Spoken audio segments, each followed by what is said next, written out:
before we get too far into this, there are some videos that I want to watch here on stream that we had submitted. I want to put this somewhere so that everybody can put videos submitted on there and like label it and make it nice and clean. But at the same time, I don't know if anybody's gonna follow my format for it, so I might go in the Discord and be like, here, if you want me to react to stuff, post it here, and I'll put it in a document so I can pull that up on stream, which I'm gonna pull up right here. The Bricks and Minifigs drama. We're gonna watch this because James sent me 2 videos yesterday that I had not watched yesterday. He told me to react to them on stream. And yeah, so that's what we're gonna do right here, right now. Oh, I had to do this every fucking time. This plugin must be outdated or something, or I might need to reinstall the plugin. Because I just reload the devices and it works just fine. All right, so first thing we're gonna watch is this My Final Message. I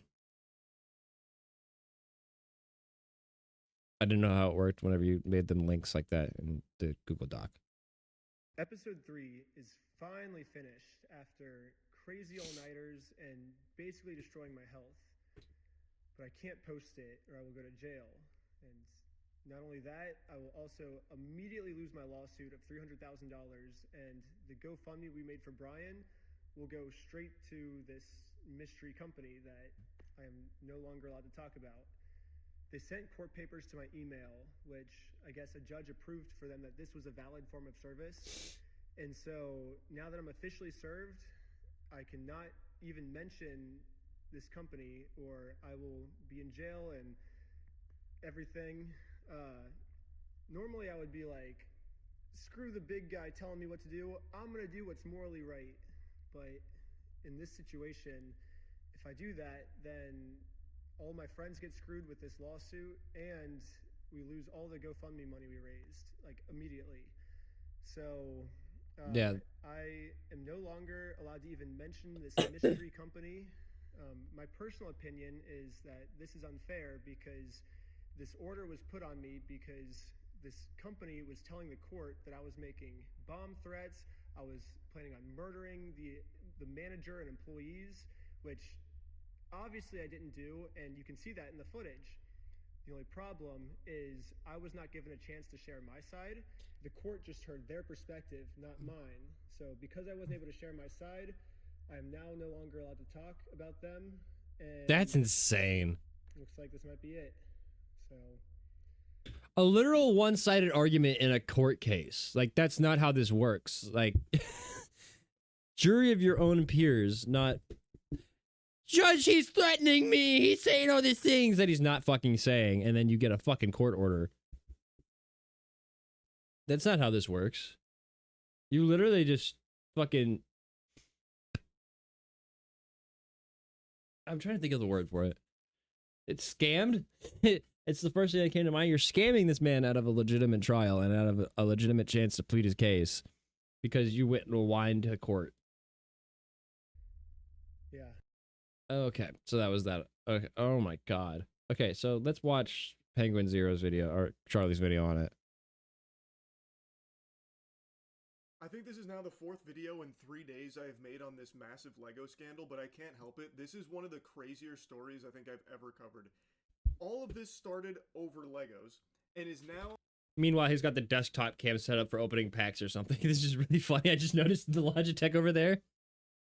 You can't hear shit of what Charlie's saying. Here, I can turn this up a little bit. Hang on. At a point where Reckless Bin, the guy who was really investigating it and blew the lid off of this, spilled the beans, has now been targeted more times than Cobra Commander by the local police department out there in Utah that is seemingly working in collaboration with Bricks and Minifigs. Part 2 of Reckless Bin's investigation just dropped, and he and his whole group get arrested. He has been targeted multiple times by the police getting arrested, and there is evidence presented on camera that seems to indicate that the police are knowingly engaging in what I think is pretty clearly some barnacles. Not to get into the technical terms there, that's some legalese for you, some barnacles, in order to have him silenced because of what he's talking about. And there are some deep-rooted potential connections between Bricks and Minifigs and this local police department that is now, for some reason, going scorched earth on Ben and his entire team. It is absolutely fucking absurd. Arasaka from Cyberpunk is a less corrupt, less evil organization than Bricks and Minifigs, it seems. It's unbelievable. Now, if you don't know what I'm talking about, I'll give you like the briefest rundown before getting in. Hold on, let me just say this real quick, because Bricks and Minifigs was owned by somebody else prior to all this drama, right? I'm pretty sure that's what I heard in the original bit of information I heard on this, was that it wasn't owned by these people originally, and now it's become a problem because of new owners. Make sure he's probably gonna talk about it, but I just want to make sure I'm clear before I hear it. I'm pretty sure that's the case. Into part 2 here, because this is wild. They literally come in guns blazing on Ben and his team, by the way. Not to get into spoilers. But this all started because I had a voice crack. That's how extreme this is. It's affecting my vocal folds even yapping about it. Ben had been investigating a case of some potentially stolen Legos from Bricks and Minifigs. What happened is an individual named Brian took his father's Lego collection that his father had built up over years of his life. A very valuable collection valued roughly around $200,000 worth of product. Okay, I remember this. Bricks and Minifigs to sell it to them on consignment, so that way he could take that money to his father, who was in not the best health, and this money was going to be used for very important things in the family. Well, what ended up happening is when he took it to that shop, Bricks and Minifigs, the owner was pretty much forced out after they had talked about leaving the country, and then corporate stepped in. This is all backed up by oodles of evidence. There is the whole kit and caboodle of evidence confirming this timeline, not the Bricks and Minifigs response of just actual gobbledygook that they keep trying to spit out. And when that I'm just gonna say I love his silly fucking words. owner was forced out and corporate took over, they put up a big Barnacles, stink crossing gobbledygook. their arms and refused to give Brian his Lego collection back, which is still his collection. By the very contract that was signed, it is still his collection, but they then said, oh, we don't do consignment. We wipe our asshole with that. We wipe our dirty little ass with consignment papers. That's toilet paper to us. So get out of here. Kick rocks, pussy. So not only could Brian not get his Lego collection back from Brick Okay, so it wasn't new owners, it was corporate coming down and doing something about it. Okay. and Minifigs, but they didn't pay for it, and they were even marketing it and selling this Lego collection, a collection that they had no legal right to, considering, according to them, they don't even do consignment in the first place. Thus, how could they possibly have this collection? It's not theirs to even be selling. So by all possible interpretations, that sounds like It just spawned into our back room. What do you mean we don't have the right to sell these Legos? They're here. We'll sell them. stolen product that they are selling to their customers. So this was a huge investigation from Ben into this corruption. It was unbelievable. I highly recommend you watch his coverage of it. And since then, they keep singing a different tune, like, oh, consignment, we don't do that. But then the previous owners came forward showing that as part of their agreement, they do actually sign off on consignment. It is there in plain English that they do accept consignment opportunities given some circumstances. So that's a lie from Bricks and Minifigs, it seems.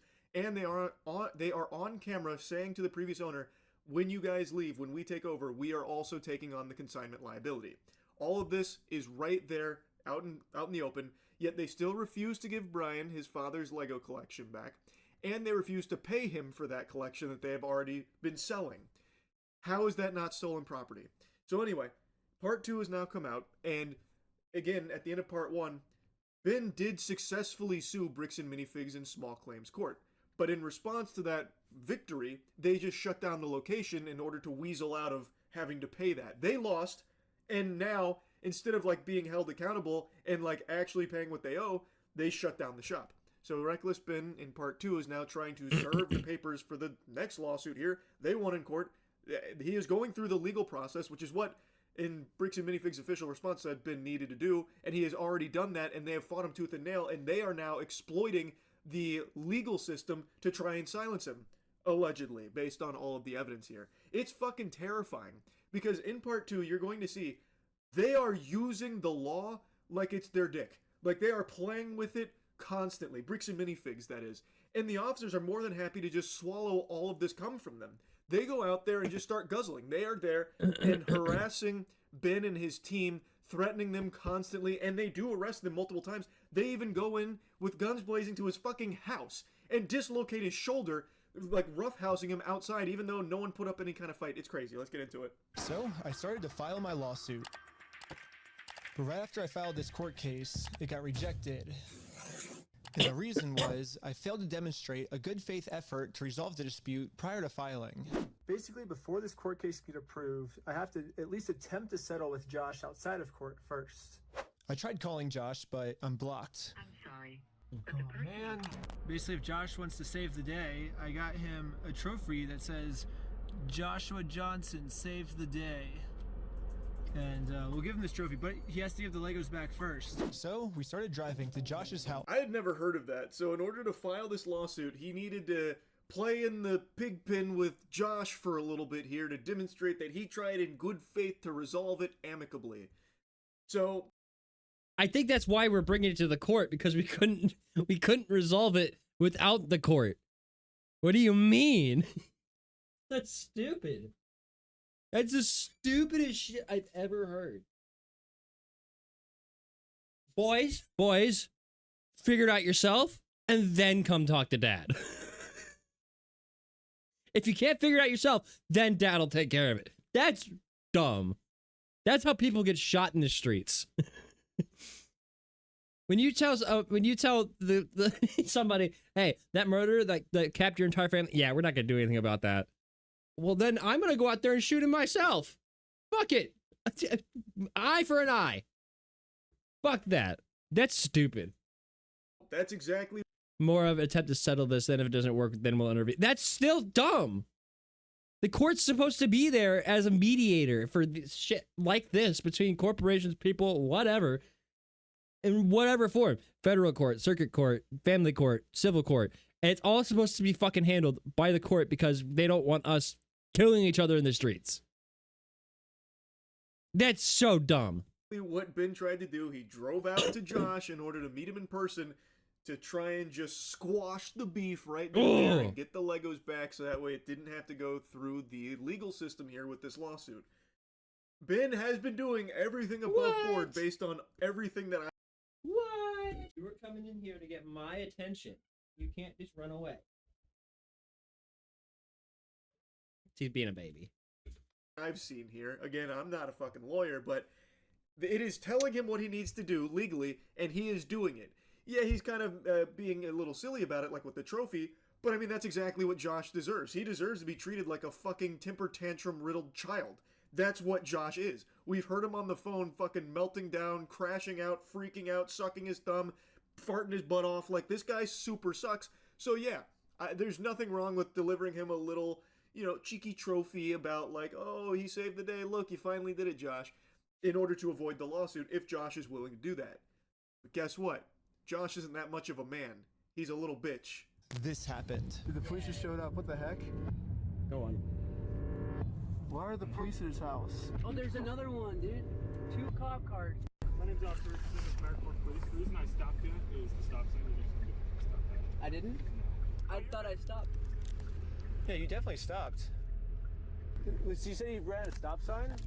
Oh, excuses. They do. Never mind. I'm not gonna finish that joke. You said you ran a stop sign? I didn't see what happened. Yeah, I was like, Because we definitely stopped at the stop sign. stopped. Yeah. I was so sure that we stopped at the stop sign that I actually requested all the police footage of this. And as you can see, we didn't even do a rolling stop. We fully stopped at the stop sign. So this is an illegal traffic stop. Yeah, the corruption kicks off immediately upon entering the zone here. He's in the fucking PvP enabled zone now.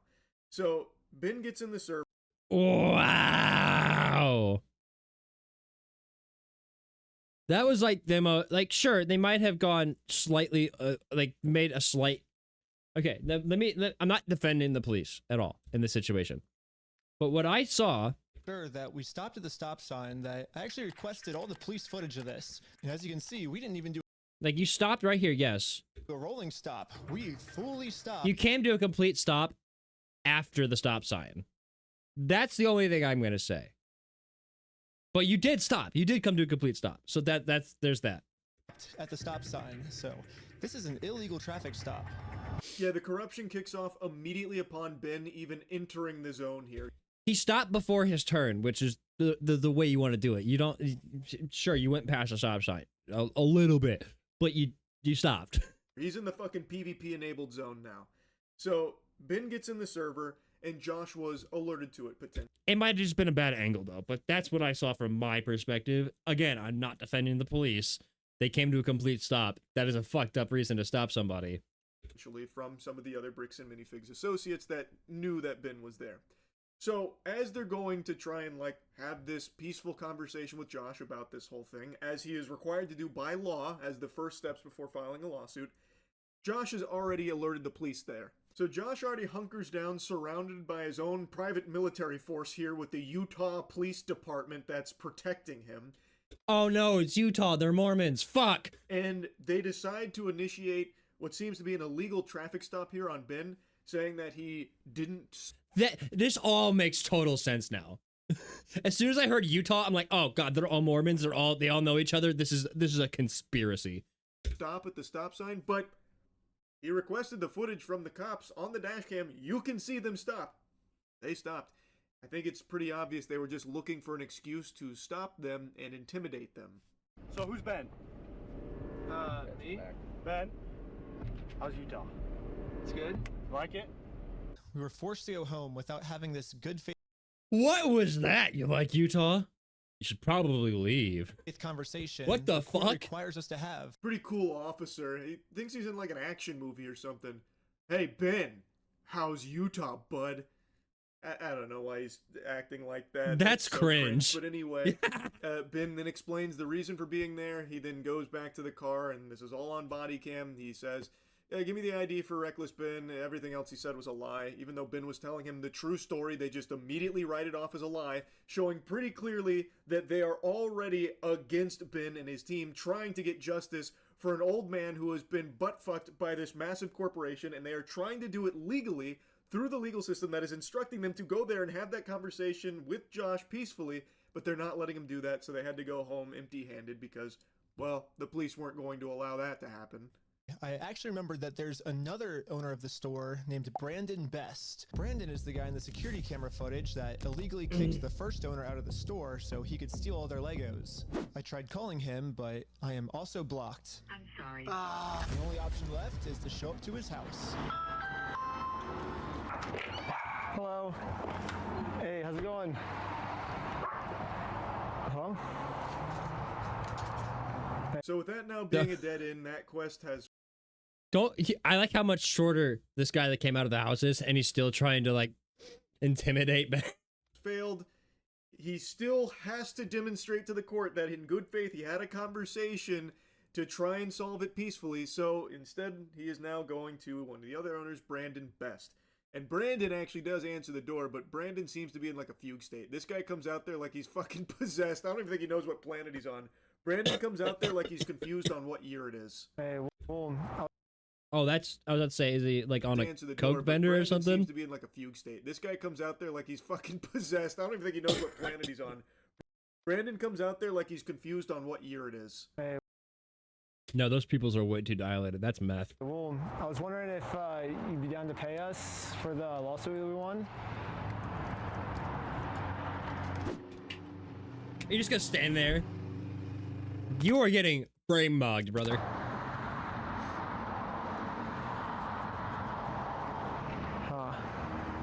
It seems like Brandon doesn't want to have this good faith conversation to resolve this problem outside of court. And I gave him plenty of time to speak. I guess if you don't want to talk, I'll just talk. So you guys told us to take you to court. We went to court and we won. We know you closed down the store to avoid paying us, so we could just sue you guys personally and do the whole thing again. We would obviously win again, but then the police showed up. This boggles my mind. So Brandon is swaying over there like a fucking drunken zombie, refusing to say any words at all. He's gone catatonic, and he is still, his company, they've still not paid the lawsuit that they lost. How is that allowed? Legally, you have to pay them. Legally, you lost. You get nothing. You lost. Good day, sir. Should be done. How is that not a crime against them?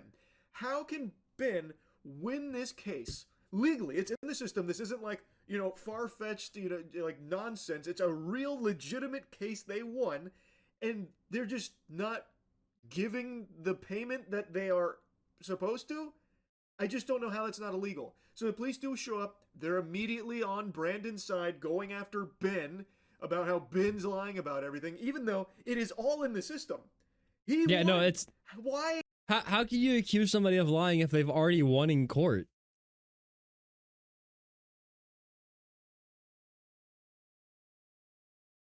Like, was this a jury trial or was it just the judge? Regardless, the judge and or the jury sided with Ben. They don't just do that. They don't just be like, well, he's lying, but this big corporation sucks, so we're gonna side with the little guy. That's not how this works. The jury deliberate. If it was a jury trial, the jury deliberated on this and found that Ben was in the right and won the court case. And if it was a judge just presiding over the trial, the judge thought that Ben was in the right and won the lawsuit. Regardless, how are we claiming that there's lies? The only lies are on Bricks and Minifigs' side. This is insane. How can they just say, like, nah, we don't feel like paying. In fact, we'll just shut down the store, so how's that taste? This is what we'll pay you with. I don't get it. It doesn't make any sense.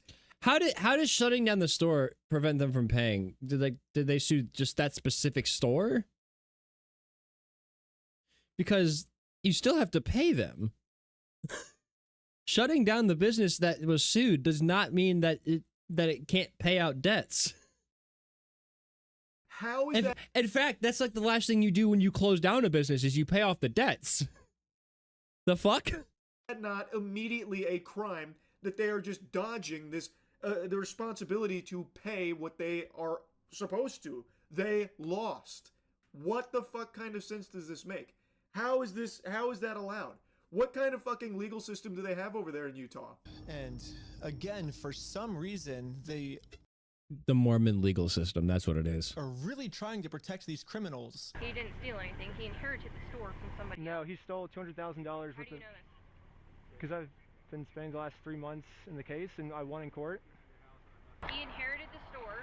He's being blamed for everything that the previous owner did, and he's trying Well, to that's a lie. So we. Okay, hold on. I'm still Okay, talking. I'm sorry. The police officers are like brainwashed by Bricks and Minifigs. Are they just all in like Bricks and Minifigs pockets or something? This makes They all go to the same church. no sense. Why is she now regurgitating their lies? She doesn't even know what the fuck is going on, so why is she saying it as if she's coming at it from a place of like knowledge on the case? She has no clue.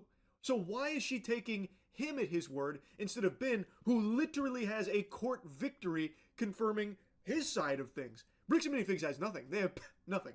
They have their lies. They have their incorrect accounts of things. Ben has actual evidence and proof.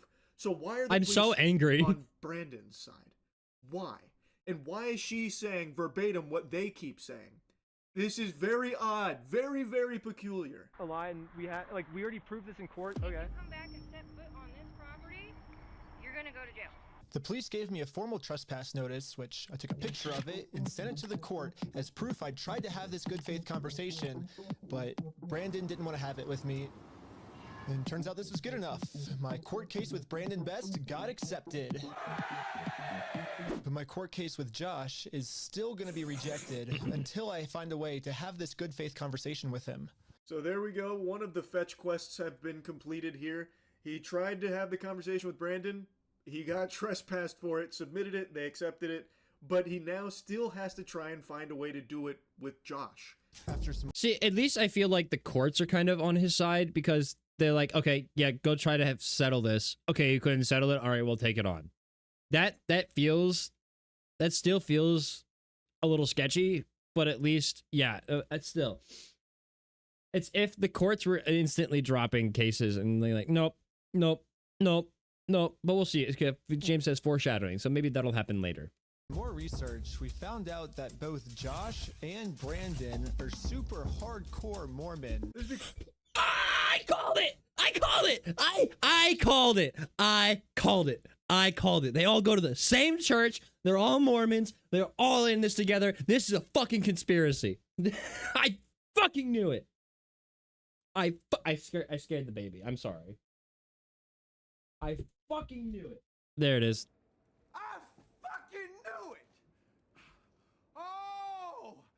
Yeah, that right there. That's what that's what I'm doing. But no, I'm actually like, I'm getting invested in this. I'm so mad. Every time that something comes up that I predicted,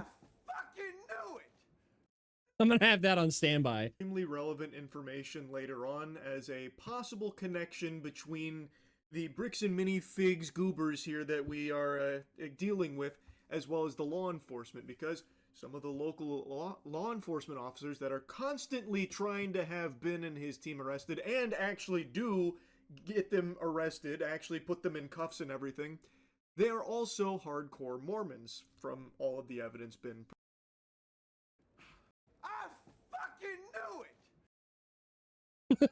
presents. So is there a chance that they were just trying to protect their own, even knowing that he is doing something highly immoral? Hold on one second. Let me change the... We're probably going to spend the entire stream doing this because I just realized how long the video is. So let me just change the title on the YouTube stream too.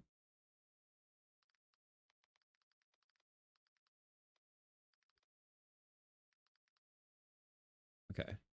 Sorry. I just wanted to get that out of the way. Okay. Let's get back to it. And possibly very much allegedly potentially criminal, illegal. Anyway, as Ben is leaving, he and his team are pulled over again by the officers, who are now initiating another traffic stop, and it became pretty clear what the tactic, just putting that back to the beginning, Josh and Brandon was. Since Ben had told Brandon that he is now suing them personally, he's going to go after them personally, it seems like they are desperately trying to find any excuse to have them thrown in the slammer to avoid that. So now we are going to get really familiar with the police department, because they've got them on the leash. Bricks and Minifigs, the puppet master out there, it seems, because they are using the police department willy-nilly out the wazoo, constantly sending them like dogs after Ben and his team. Even though Ben and his team are doing so mad legally by the book, as they are supposed to do, as Bricks and Minifigs said they needed to do, by the way. Now they're doing it legally and being fucking stalked, basically, by the police department, wielded by Brandon. Like did Bricks and Minifigs think, oh, you guys need to go to court again, they would just stop? Did you guys really think that this would just stop because you intimidated them further? No, it's not going to stop. You guys fucking stole $200,000 from an old man who is dying. I'm pretty sure that's what was said. That he's like not in good health and he is not long for this world. That is vile. That is vile. That's disgusting. Like, I'm going to make this personal for a second. My grandfather is pushing 90 years old and he's got dementia. He doesn't fucking remember me half the time. I walk into his room at my mother's house and he doesn't know who I am. And he used to be a photographer back in the day. Like he did weddings, nature, all that shit. If I were to try to sell his cameras for whatever, to pay for whatever treatment or whatever things he needs, and somebody fucking scammed me out of money for my dementia, my grandfather with dementia, it would not be a court case. I'd be in jail. I'm just gonna put that flat on the fucking ground. I'd be in jail if I were in this same fucking situation. Because there's only so much a person can do without losing their fucking mind.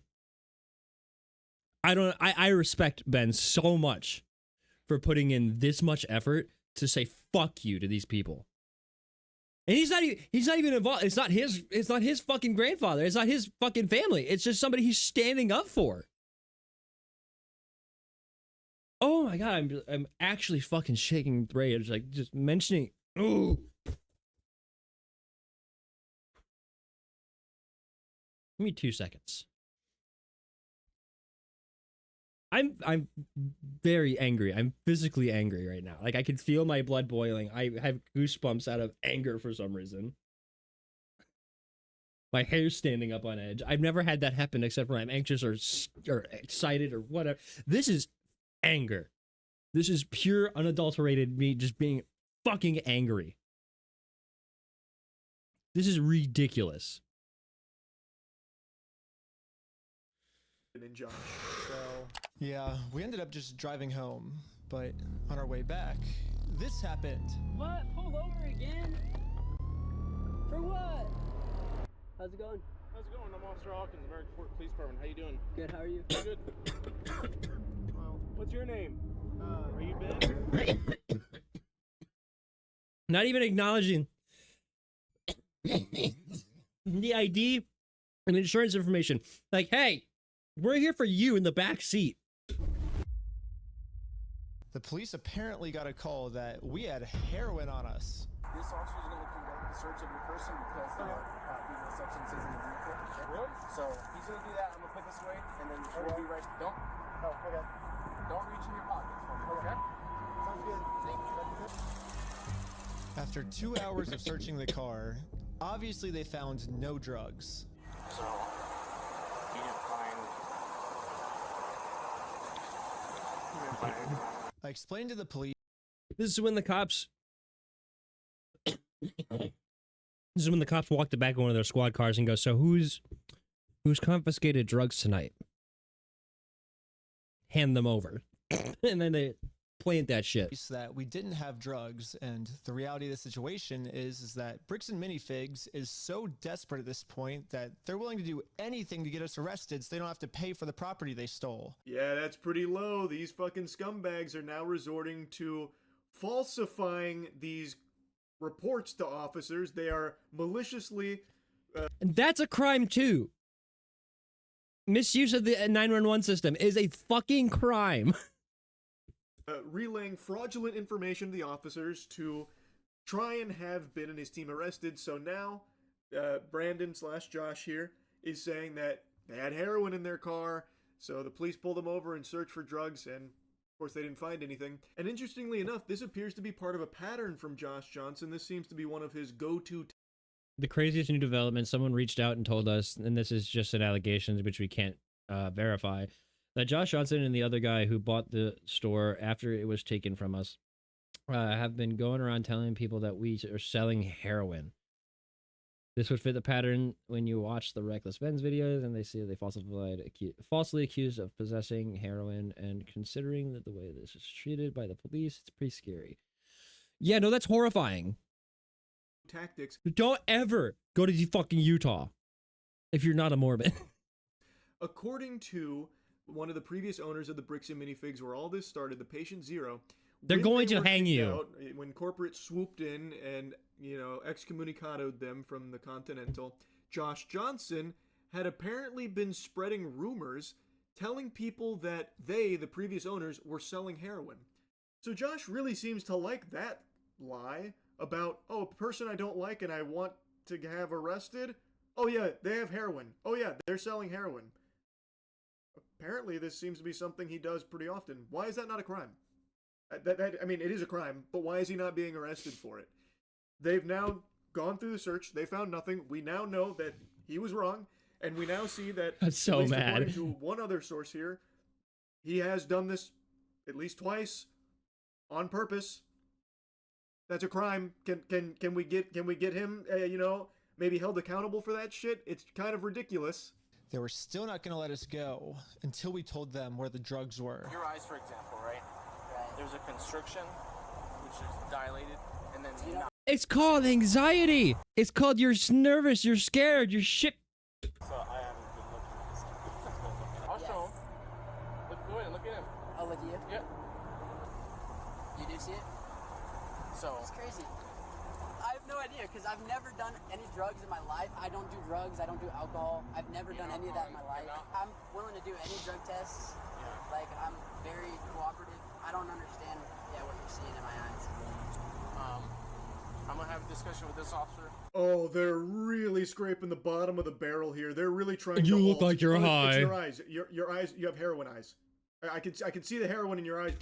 I can tell you, for somebody who's been put in the back of a police car, I haven't done anything wrong. I just had a warrant for traffic ticket. I forgot to pay it. But dude, when you get arrested or are being interrogated by the police, dude, you're fucking nervous. You could say anything wrong. Your fucking eyes are watering from just anxiety, nervousness. You could look like you're on fucking drugs. You could look like you're fucking hammered when you're sober as a fucking stone.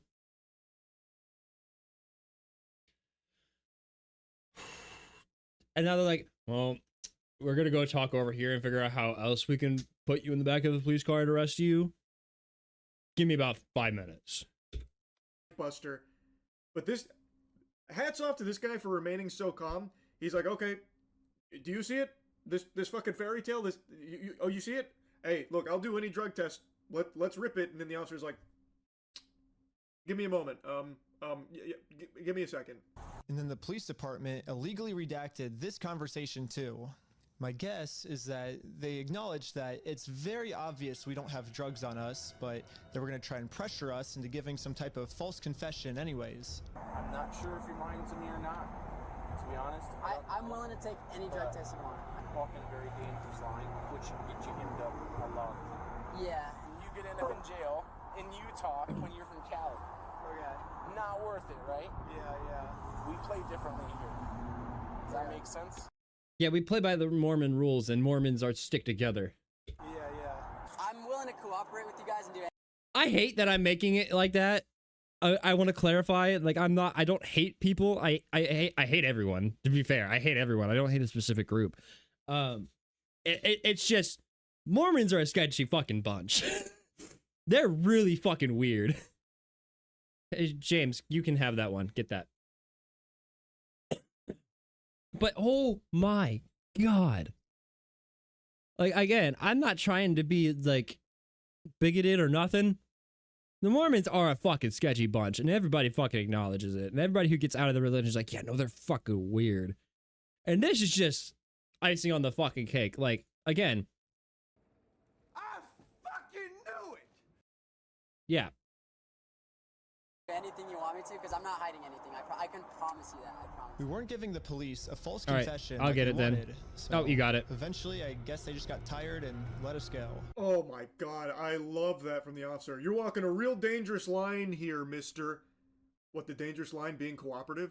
What dangerous line is he walking? He's telling you he will do whatever drug test you want, and you're like, oh, you better be very, very careful saying shit like that. I'm about to take you the fuck down. And then they're even saying we play differently over here. No, it seems like you play stupid. It seems like you play unethical ball, is what it seems like. Unethical because ball. You are being wielded like Josh's personal fleshlight. This is a Unethical ball, like James is being a ball hog and oddball all the time. I'm pretty sure you've gone undefeated in oddball in all 3 of the fucking boogaloos we've done so far. I can't remember reach off the top of my head, but it's from the last 2. No, you don't. You keep running. Stop. Fight back. Give us a chance to get the ball instead of continuously running, you asshole. I can't, like I said, I can't remember reach, but I'm pretty sure he's gone completely undefeated. So that's 6 and 6. 6 for 6. Complete bogus stop here based on false information. Clearly, you know there's no drugs there. There's no probable cause to take it further. Both of these men don't seem to be intoxicated or on any substances at all. It's plain as day. They're being cooperative, and they're still trying to find any excuse to lock them up under the directions of Josh, most likely. That's what it seems to be. So yeah, I guess they do play by some different rules over there. Some very corrupt rules, seemingly. This is just totally fucking unacceptable. Every officer you see in this video doing shit like this, I think absolutely needs to be fired. And beyond that, needs to be investigated and potentially thrown in jail themselves.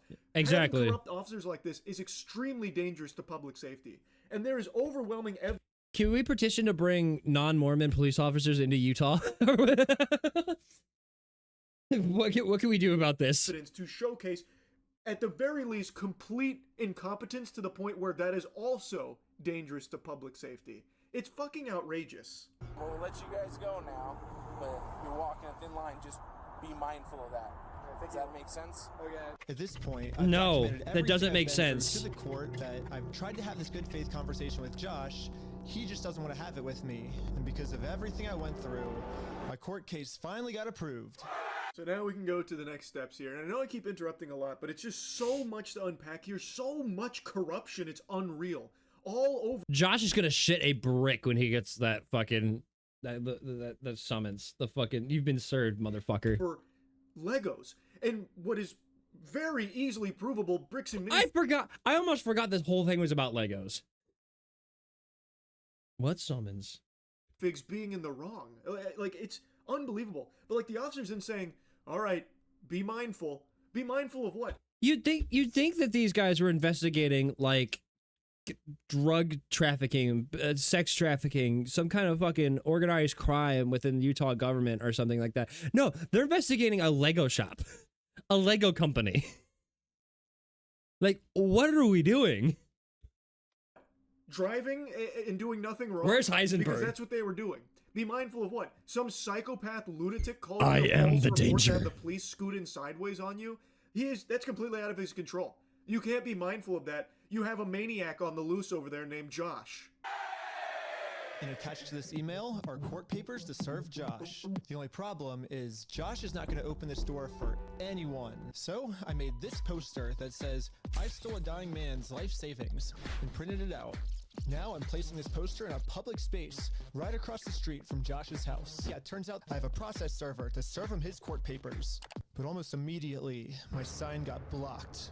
Oh no, he's blocking our sign. As you can imagine, this is where it really pops off. So he now has... That could be considered harassment, but I'm not defending anybody other than Ben here. Putting the sign up across the street from his house could be considered harassment. But again, he's tried every other fucking way to communicate with this man, and he is not budging. So, I mean, that's the only thing you could think of to do. That's the only thing you could fucking do.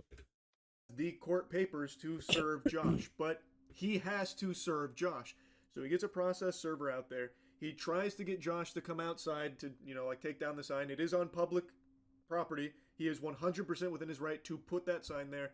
But once again, protecting Josh. Within your right, but some could perceive it as harassment. Again, not defending anything, just saying. Here comes the goof troop. They're now blocking the sign, and they're about to go have some very stern conversations with Ben, and things are going to only continue to escalate. What are you guys doing here? So we are in a court case with them, and we have to serve them legal papers. The police realized that we're not breaking any laws, and they've been called here for a false reason, so they decided to leave. And then we got the police called on us again. Hello. Yeah, the court requires us to come in person for some reason, so... Again, the cops realized that we are doing nothing illegal and decided to leave. Now it's time to serve Josh his court papers. Where were these cops in prior interactions? Where are the ones who are like, yeah, no, this is fucked up. We're leaving. But we got the police called on us again. Hello. Yep, can I see those papers? Yeah. I just don't understand how Josh is allowed to do this. Why is this not punishable? They have come out 3 times now, and they keep recognizing that there is nothing illegal going on here, and Josh keeps calling them out. There is very clearly a deep personal connection here. And you're going to see in a moment, it might be because they are Mormons, and they are, like, very tight-knit here. I fucking knew it! Every time Mormons comes up. But Josh is able to just use the circus here, borrow the clowns, and keep sending them at Ben, but they don't have any, like, legal mustard to throw him in jail over. So now, in a last-ditch Hail he's coming to check the papers to see if the papers are fake. To get him on that. Like, these are fake papers, give me it, you're going to jail, that kind of thing. But he's about to find out they're not fake. He is doing everything lawfully and legally. He has to try and serve these papers. Josh just won't play ball with him. And I guess they all play different ball over there, because now the police are also actively trying to prevent that from happening too. They're standing in the way of justice. They are actively preventing the legal system from working. He could even just serve the papers for me. You okay if I give these papers to him? Yeah, for sure. Okay, just give me 1 minute. Okay, thank you. Sadly, we can't see the police officer serve Josh because the police department redacted all of it. But the only thing that really matters is that Josh is getting served. He does not want the paper. So he does not want the papers? Here's that back for you. What a surprise. How is that allowed? Hey, so he's serving... The whole thing is the whole thing with getting a process server is because people will avoid you if they know you're going to serve them with papers, because once you have the papers, they can't do anything about it. They have to go to court, or they're going to get warrants for avoiding or skipping court. I can only think the only thing he did is, I'm not touching those, because the second you have them in your possession, you're fucked. You're fucked. But if he never touches the papers, then he could tell the cops to get the fuck off his property. He's not doing anything illegal technically in this situation right this moment in time. Sure, overarching, he has committed something. He has been taken to court and he has lost. But in that moment, the cops have no reason to just stand there and be like, take the papers. No, take the papers. No, take the papers. No, if he doesn't take the fucking papers, then there's nothing that the cops can do about it. It's just so funny. This is just so ridiculous. You these papers, part of the legal process, an integral part of the legal process. Oh, you don't want them. Oh my God, I'm so sorry to bother you, Josh. Do you want me to fondle your balls, by the way, real quick? Okay, all right, let me do that real quick.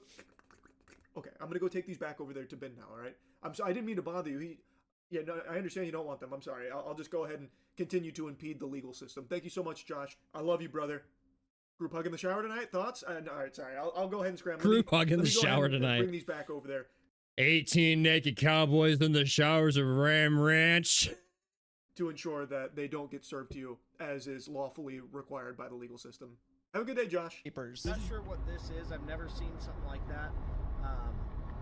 It doesn't look good when you've been trespassed. Yeah. Trying to serve papers. Well, I think it looks exactly how we're supposed to do it legally. This is the legal way to do it.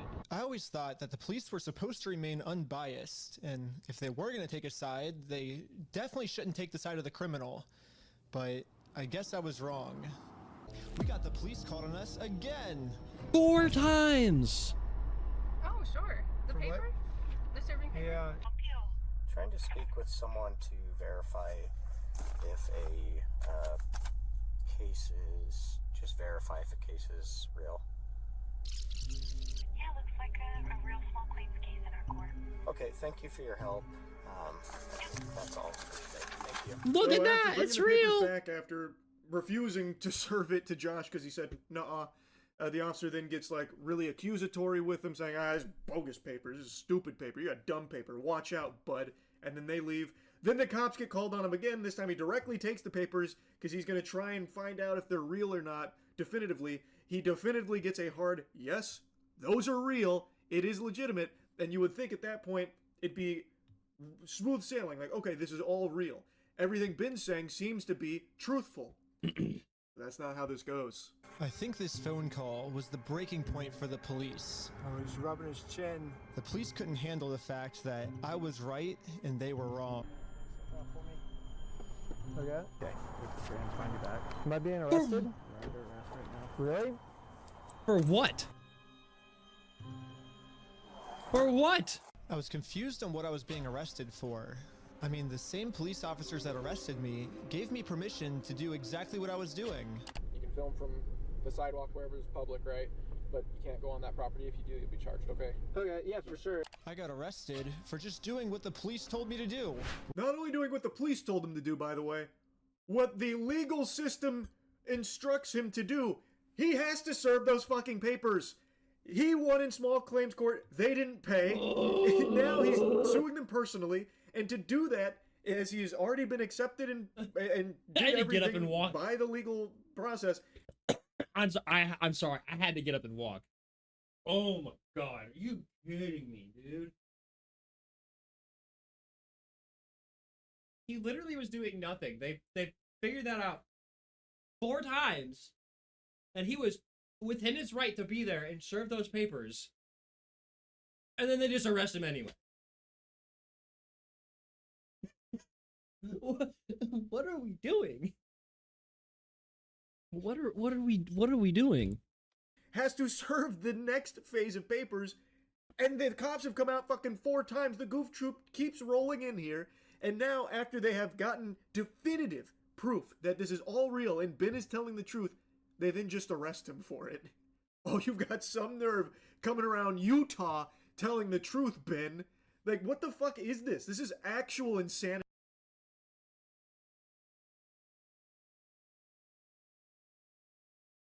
What happened to the audio?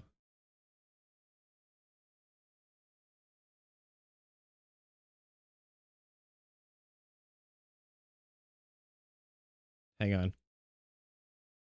Let me just see if he had to cut something out.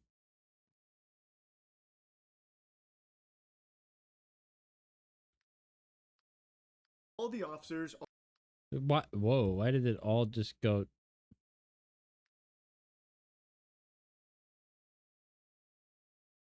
Okay, I'm just gonna have to analyze this then.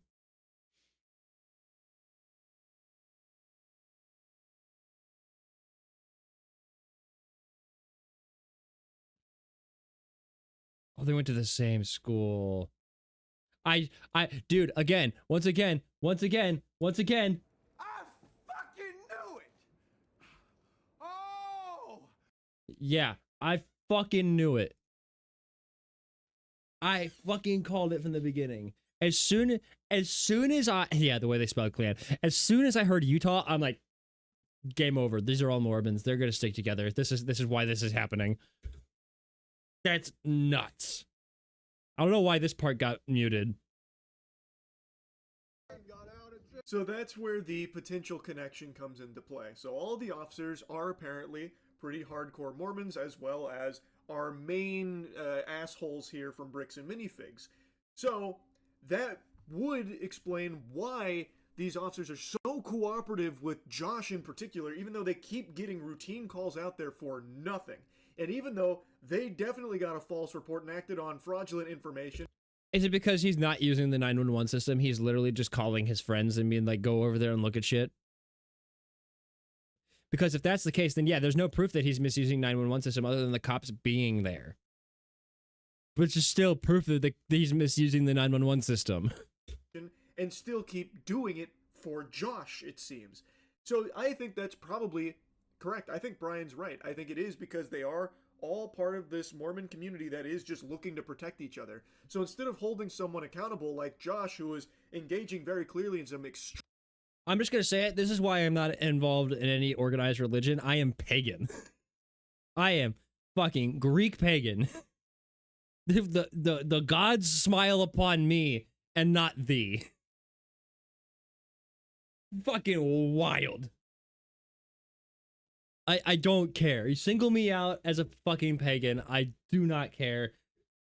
Hades will keep me safe in the underworld after I am long gone. I don't care. Extremely immoral shit and potentially criminal shit. Potentially he's doing a lot of heavy lifting there. I think there is overwhelming evidence to suggest there is definitely something very fishy afoot at the very least, and still refusing to give back those Legos to Brian, which, again, by his own company's admission, they shouldn't even have in the first place if they don't do consignment, thus they have no legal... Greek paganism is also Hellenism, by the way. Hellenism. Yeah, but just say I give a word to it. Right to that inventory, and they are selling what is by textbook definition stolen property. All of this is something not even being considered by the law enforcement, despite Brian proving in court, winning his case, that he is the one being truthful, that his account of things is accurate, that the evidence is on Brian's side, not Bricks and Minifigs' side. No matter what, though, it doesn't matter to the police department here, it seems, because they... Bottom line of this entire story is don't be a part of an organized religion because it's a cult. They'd rather just protect Josh because they're Mormons. That's me generalizing, by the way. I'm not calling out anybody specific except Mormons. That appears to be what's going on. That's the only possible explanation for why they're going so hard against Ben. And this isn't even the hardest they go. He gets arrested here, and he does get out on bail. He gets arrested off absolute nothingness, just complete fucking barnacles. And they still aren't done with him. They still aren't finished with him. They are actually trying to just ruin his life and throw him in jail forever for the crime of reporting the truth and trying to get justice. He is going through all of the proper legal channels, doing it the right way, and even following all of the orders from the police and still getting this unfair treatment. So yeah, it probably is because they are in this tight-knit community here, and they just want to keep protecting each other instead of holding them accountable, like Josh or Brandon or something. That's absurd. And it's fucking gross. So they are putting that above their duty of protecting the public and enforcing the law and getting the bad guys in jail. Instead, they're getting the good guys thrown in jail here. Out of jail now? And this is when it really hit me that the justice system has decided to protect these criminals. So now there's really only one way I can think of to get this family the money back that got stolen from them, which is a GoFundMe.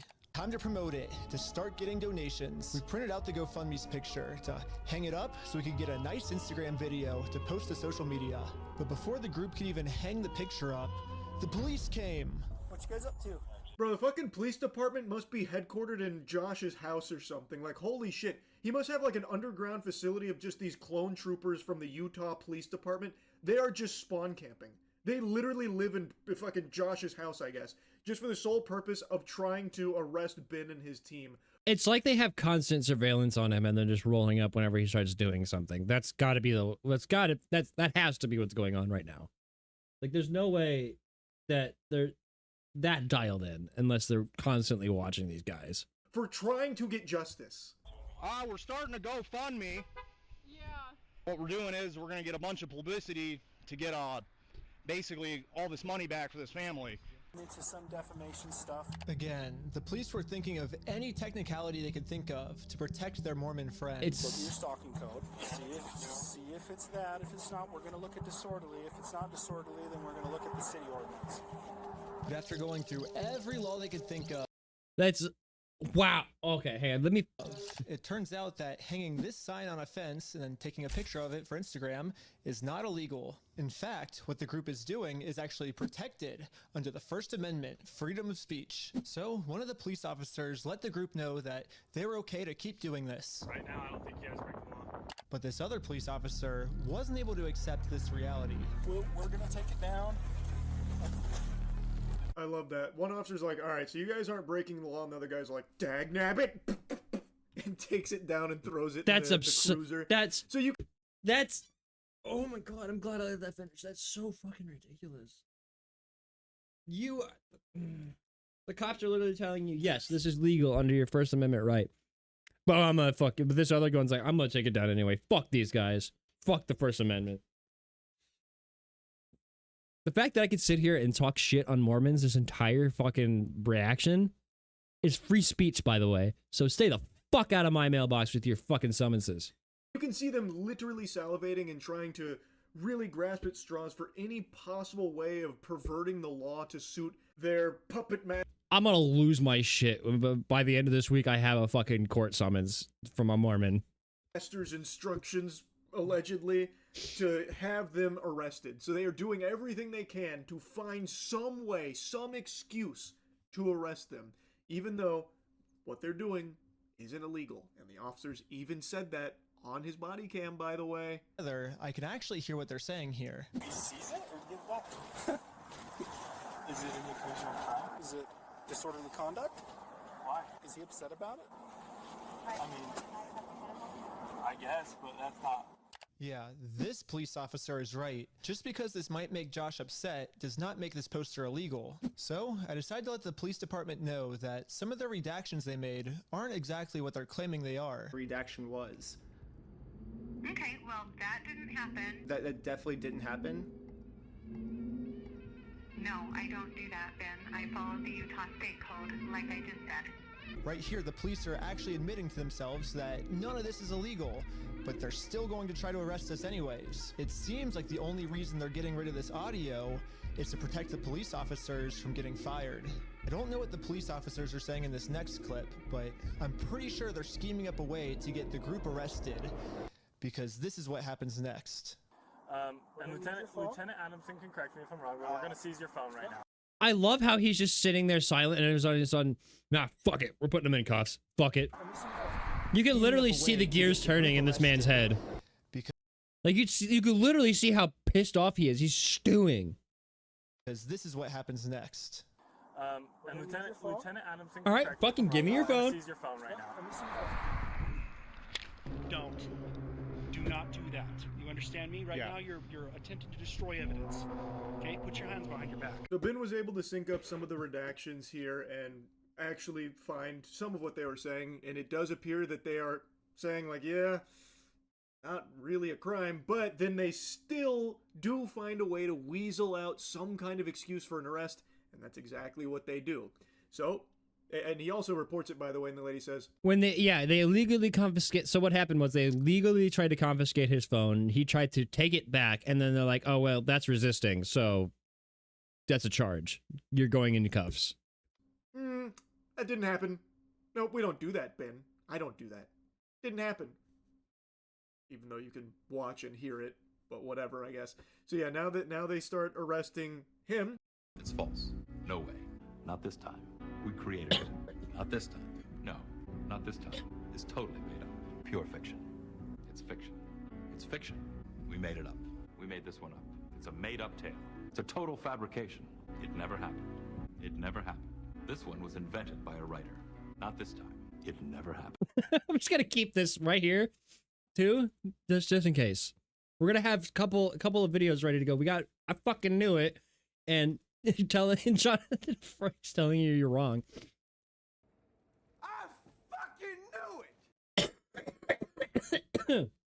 Okay. And as he's giving him his phone, he goes to lock it. And Officer Goofball here, in his tactical glasses, hits him with a, "Don't do that." I thought he was about to draw his weapon on him.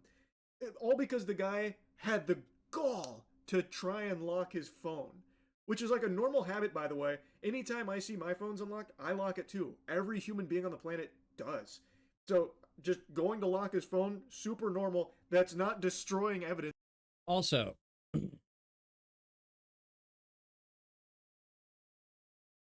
when your phone is unlocked, it drains battery. So it's like, okay, habit. I'm handing it to somebody else. I'm putting it down. Lock the phone.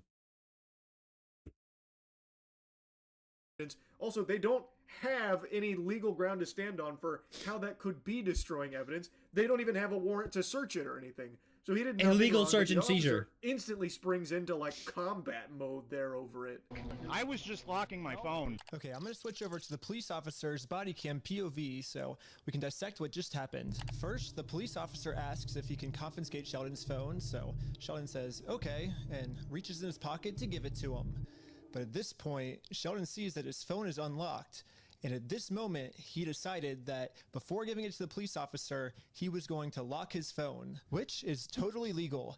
There's no search warrant, so Sheldon is legally allowed to lock his phone. But as the police officer saw Sheldon's thumb moving towards that lock button, he snatched it out of his hands. And now the police officer's claiming that because he tried to lock his phone, he's destroying evidence. Silence. Yeah, I was given. Locking your phone is not like exiting out of a game without saving.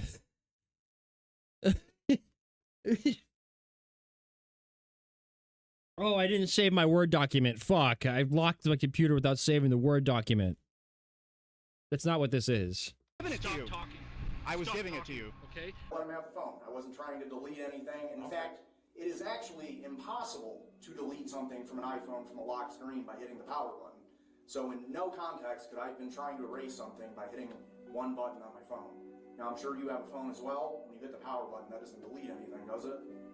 I would imagine it wouldn't, yeah. Yeah, so that's all I did. Another arrest in the books for these fucking corrupt weenies over there. This is outrageous. So now he has to defend himself about like the claims of destroying or obstructing evidence for locking his phone, which again, everyone does that, and he's legally. I'm within his right invested to now, do so. by the way. They don't have a search warrant for it. But they're trying to bully him. They're trying to scare him. That has been their tactics this entire time. But they don't have anything on him, yet here he is, arrested for nothing. Even though, on body cam, we can even see them say, not really breaking any laws. So why is he here? Food for thought. That's a little interesting, huh? I literally couldn't have imagined a worse ending for this video. But I had no clue that it was about to get way worse. Oh, they got a tactical team. The fuck?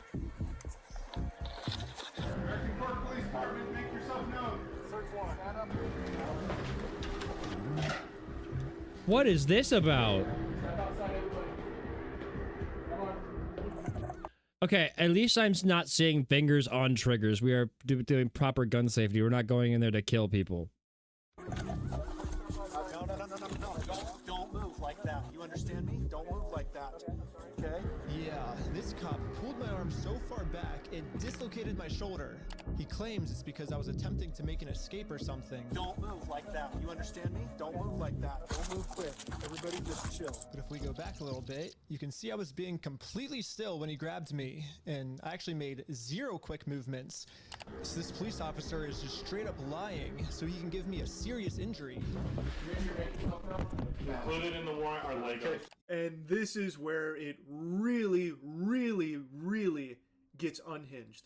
They come in with the guns drawn on the house. They fucking raid it based on a For complete Legos. bogus search warrant where now the Bricks and Minifigs guys are trying to claim, oh, Ben stole the Legos. And the judge signed off on this search warrant here. So now they go and they arrest everyone in that house. And Ben in particular, they rough up. They dislocate his shoulder and claim that he was threatening to run, that he was giving them an indication he was about to flee. But the body cam betrays that lie because you can see he's not. He's just standing there, and they just wanted to fuck him up because they could. This is so ridiculous. This should be huge outrage across Utah. Like, this is your... Okay, no, not across Utah. They're all Mormons. Across the rest of the United States. That's where everybody should be outraged. The Mormons are gonna be like, each one of our own. Each one of our own. Your law enforcement doing this, by the way. And these are your tax dollars being used to do shit like this. Being misused by people like the Bricks and Minifigs goobers like Josh and Brandon. You should be upset. Anyone should see this and be extremely concerned and alarmed. Again, every officer that we're seeing here should 100% lose their jobs for this. It is corruption in broad daylight. This is just bare naked corruption. There are corporate ghouls that are weaponizing your local law enforcement for their own personal gain. They are using it as... I'm sorry. I got so confused. So I looked over at Discord and I saw Ainz, League of Legends, Dead Rising 2, Minecraft. I'm like, are you playing those all at the same time? No, okay, it's from different days.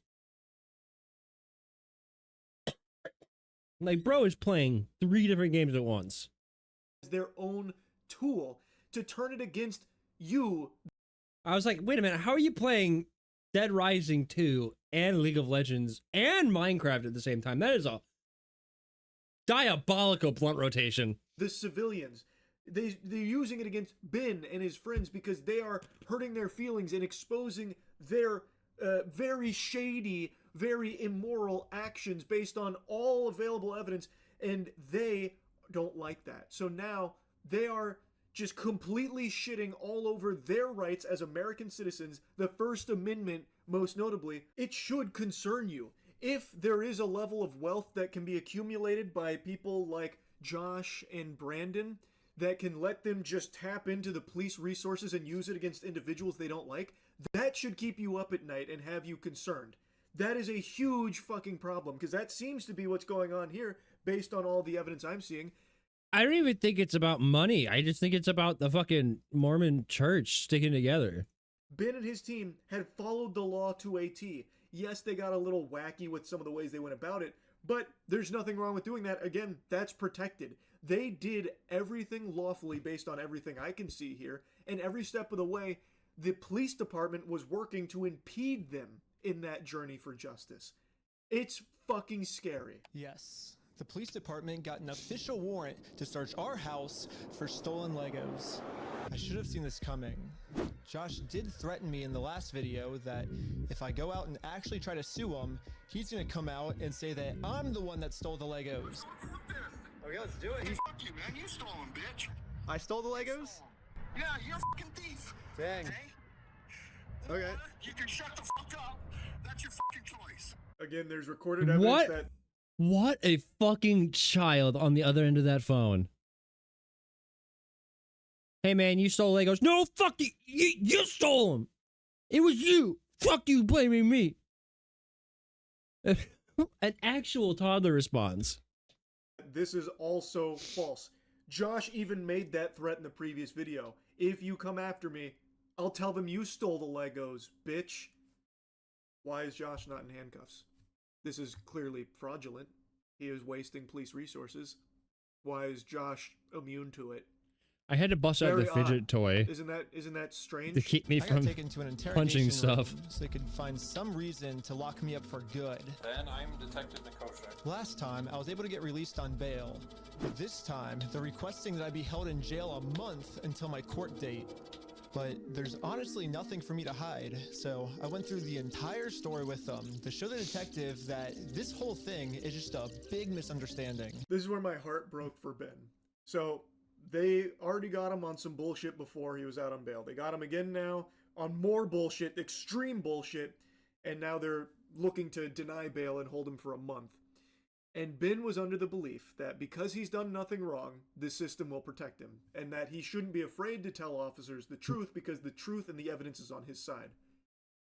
That's just not the reality. And that's not even exclusive to the Utah Police Department. One of the most important pieces of advice experts give, and this actually includes some police officers as well, is do not talk to the police without a lawyer present. Let the lawyer be the one to mediate and talk with the police for you. Because in a situation like this, the police are not there to help you.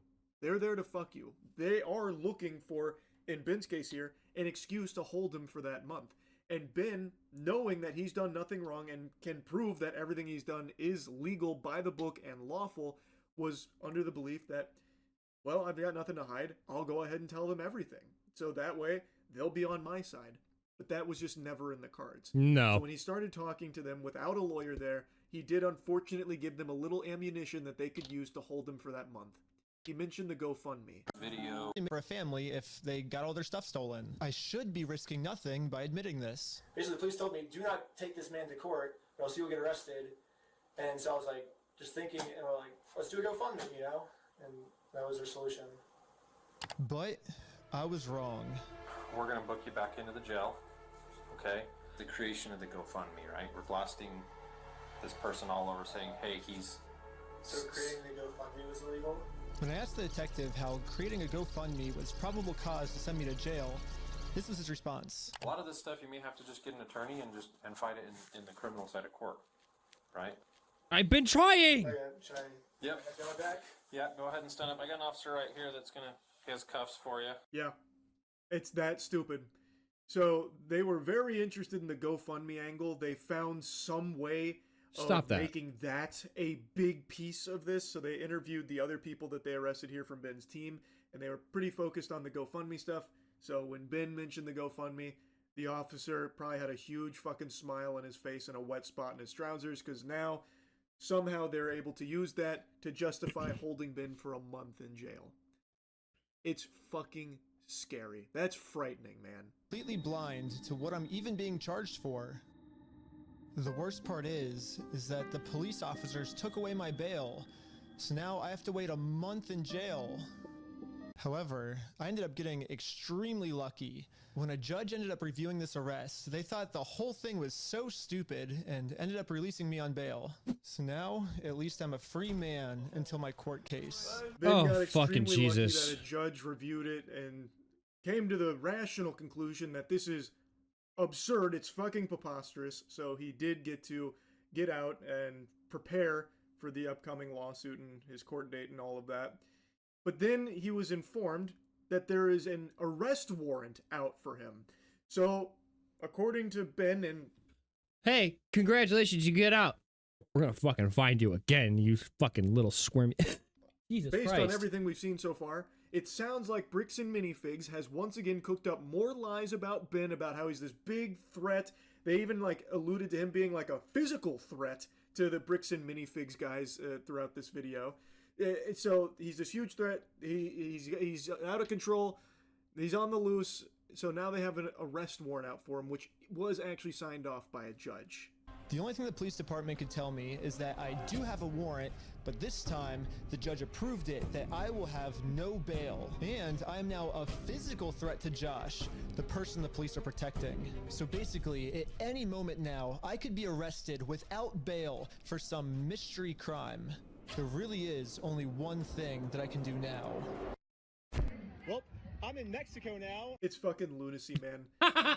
People that have active stalkers that are literally a threat to their physical safety don't get this kind of treatment. the shitty thing is you're gonna show up for that court case on your day, and you're gonna get arrested because you have a warrant for your arrest.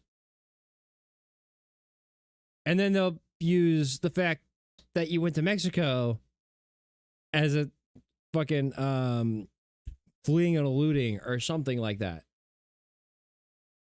There's honestly no fucking winning here. And that really sucks. Like, that's extremely unfortunate. There's no winning in this situation just because everybody's against him. There's nothing you can fucking do. You've already tried every legal way to do it. Like I said in the beginning of this, you might as well just go out and shoot people in the fucking streets. That's not legal advice. Don't do that. Don't do that. But if that's the only way to get fucking attention, just go shoot Josh in the knee real quick. Don't do that. Don't do that. That's a joke. I meant in Minecraft. Shoot people in the streets in Minecraft. Shoot him in the knee in Minecraft. Not in real life. From the police. Like, actual degenerate, deranged, delusional criminals that are actually threatening the safety of innocent people don't get treated like Ben has been by the authorities. So now he has an arrest warrant out, non-bailable. So, in a panic, he goes to Mexico. I mean, I can't even blame him. I genuinely can't even blame him for that. It's a complete mystery crime. Again, what they're even pursuing against him. This is so absurd. Again, this all started over Legos, but this has really revealed that Bricks and Minifigs is just a completely rotten company filled with actual maniacs, like genuine menaces. These are psychopaths.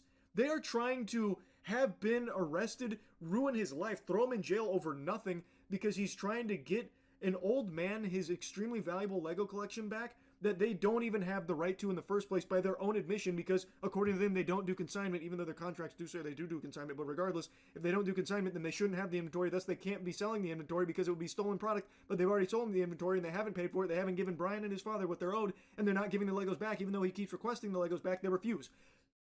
And he has gone through everything lawfully.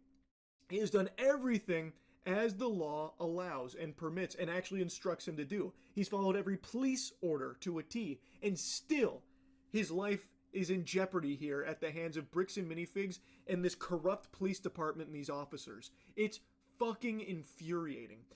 This is a huge deal. Now, I don't see what the fuck was wrong with the GoFundMe. I don't see why that was an issue, and I guess it's still a mystery because they haven't really said, but they said something about it being harassment or defamatory or something, literally in the police interview. They're like, yeah, no, you're going around spewing all this stuff about a guy, blah, blah, blah, and the GoFundMe, it's this or that. They did say why the GoFundMe was a quote-unquote issue. It's not. It's not. I'll put a link to all of that in the description here, obviously. It is so unreal how deep this goes. Hats off to Ben and his team for continuing to fight for justice here against a corporation of this size and this level of maliciousness. Holy shit. Anyway, that's really about it. So yeah. Oh my god, dude. Like, what the fuck? This was 10 days ago. Hang on. Let's go to see if there's more as a follow-up to this, which... Okay, yep. James did say there was more. Let me keep scrolling and find the one we just watched. There it is. Okay. Yeah, we're gonna keep this going. We're gonna keep this going because I just found the police department's... What videos? What videos are we talking about here? Actually, I could use $25,000. So there's the response from the police, an unexpected twist. Oh my god, yeah, I know there's several more of these videos. Okay, yeah, let's do this. Let's dive in. Fuck it. Yeah, we're not playing games today. We're looking into this. Yeah, even more unhinged craziness in this huge Lego scandal with Bricks and Minifigs has just unfolded. the Utah Police Department that was responsible for a lot of the inexplicably hostile and ridiculous behavior that we talked about yesterday with part 2 from Reckless Ben's investigation. That police department has now sent forth its softest jester to try and explain their side of things and justify a lot of what's now been put into God's the silliest soldier. And this guy is so soft-spoken, it is very difficult to even hear him in the first place. This guy must have just had his fucking tonsils removed. So, I'm just giving you fair warning. It's going to be hard to hear it, but what you can hear is all the bullshit that he's driveling out. And it's so interesting because there have been numerous opportunities now for Bricks and Minifigs and now the American Fork Police Department here to actually start debunking things if there is another side to this, if everyone is being misled by Ben's videos and it's like manipulated footage and out of context to make them all look bad. It's all like this big dubious plot. If that was the case, then why hasn't Bricks and Minifigs been able to issue a response that is trustworthy? Their last response had multiple lies in it that are provably incorrect, especially in regards to the consignment, and there's now been 2 instances of the Bricks and Minifigs top brass going on live stream to try and defend and justify their actions, and it's been a fumble. That has been a fucking floundering of the ages there. They haven't been able to explain their side or debunk any of the claims here or anything. Yeah, we're not going to talk about the Watch Mojo video here right now. That's just, I'm not doing that. That's a different fucking thing. It's equally fucking ridiculous. Actually, no, this is more ridiculous. But they're still both ridiculous. And again, their official statement was littered with lies that are easily provably wrong. So, Bricks and Minifigs hasn't been able to defend themselves with any evidence or proof, and now the American Fork Police Department comes forward and also can't do that either, telling multiple lies that are immediately provably wrong. So all of the evidence, the actual evidence being provided, is solely from Ben. That is the only place where you can actually, with your own eyes and ears, see and hear what's been going on. Hold on 1 second. Okay. From Bricks and Minifigs and now the police department, the American Fork Police Department, their defense is, trust us. You just have to take our word for it. It's all hoopla. They're manipulating and misleading you. If that's the case, then prove your side. Show us the whole thing that apparently throws everything else out of whack from Ben's side. They haven't been able to. This little rat here from Bricks and Minifigs, the CEO, like I mentioned, has even come forward on stream to try and address all of it and garner sympathy and try and explain that they're in the right and Ben's in the wrong. It's all stalking and harassment over nothing. And he's been unable to prove any of his claims. He just keeps falling back on, I've been mean and weird and harassing about it, that kind of thing. If the evidence is on Bricks and Minifigs' side and the police department side, why can't they provide it and show it? Why is their defense always just take us at our word when their word has a different fidget toy? Literally nothing. Yeah, here I haven't watched the police department's video on it yet. I'll pull it up. My name is Cameron Paul, and I am the chief of police. Holy shit! Okay, brother, you mind turning up the volume? Holy, it's actual ASMR. Wow. I cannot really hear him. Why is he whispering? Are his parents asleep in the next room? What is this? I'd like to address the members of our American Fork and Cedar Hills community regarding some videos currently circulating on social media that have been presented in a way that calls into question some of the actions of our department. And we can't have that. You're not allowed to question the actions of our department. We do nothing wrong. Why is it so fucking quiet? I can hardly hear him. I actually can barely hear him. I need to bass boost this guy. Deep fry his ass. Holy, I actually can't hear it at all. Bro with the white background VTuber graduation. That helps. These videos are affiliated with an influencer on YouTube and other social media platforms and stem from a dispute involving Legos that originates in the state of Oregon. In this message... I actually have to turn on subtitles. Bro, I can't hear you. Oh my god. Use your outside voice, please. Oh, wow. I was gonna say, bro's not even mic'd up, but he is. He's got a lapel mic on. Mel had been at his residence. He stated the Mel was wearing a baseball cap with a UPS logo taped onto it. Mr. Johnson also reported that a suspicious package had been left at the residence. He explained that what appeared suspicious was that the shipping label did not look legitimate. The package was later determined to contain rubber ducks. He believed the mail was an individual named Benjamin Snyder, who, according to Johnson, I can't believe it. Mr. Johnson further explained that civil proceedings were Rubber ducks, the diabolical bastards. Snyder was sending individuals to his home to harass him. While Officer To serve him, brother, they can only go forward if he gets served the papers, which is what he was trying to explain to the officers that were called out there numerous times, literally countless times. How else, like, he can't go himself because Josh is a bitch and has, like, formally trespassed him, so if he shows up, he goes to jail for it. But by law, through the legal process, he has to serve those papers.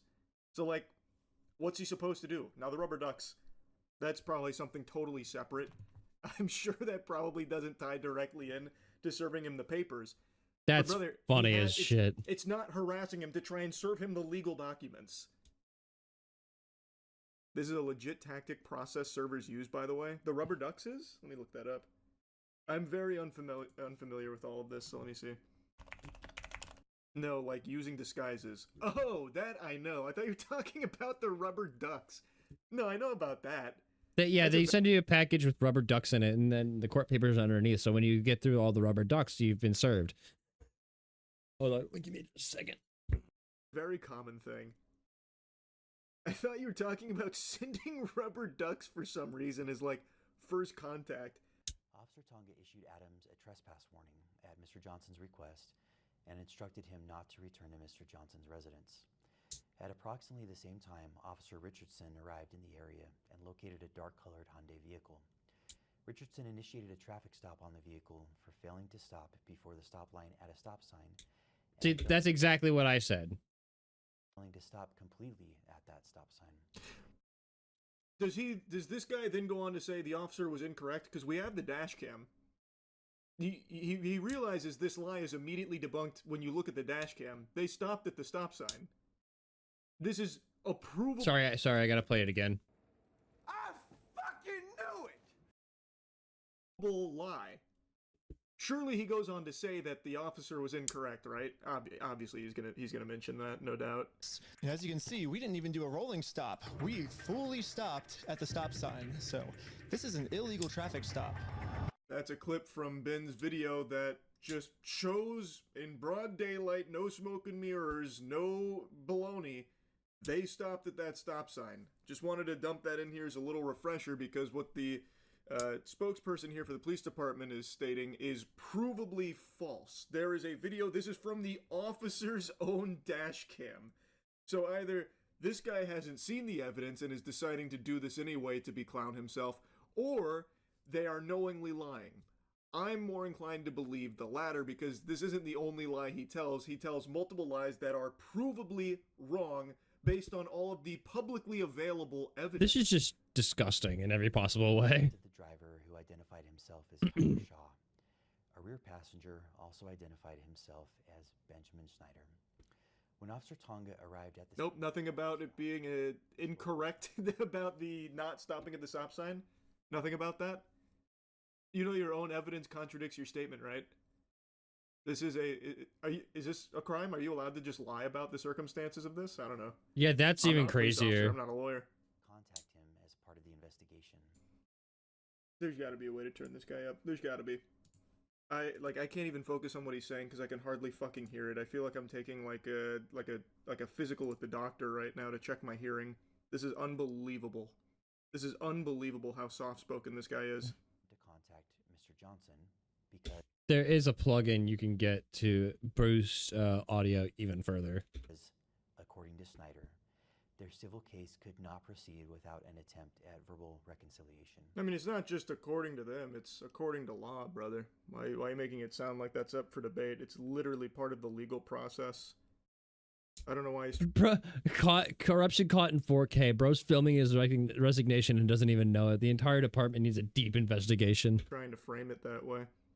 During the interaction, Officer Fraughton indicated he believed Shaw's eyes appeared glossy and expressed concern regarding possible impairment. You're not going to mention why they got, like, why this has happened now? Because someone put in a tip that they had heroin?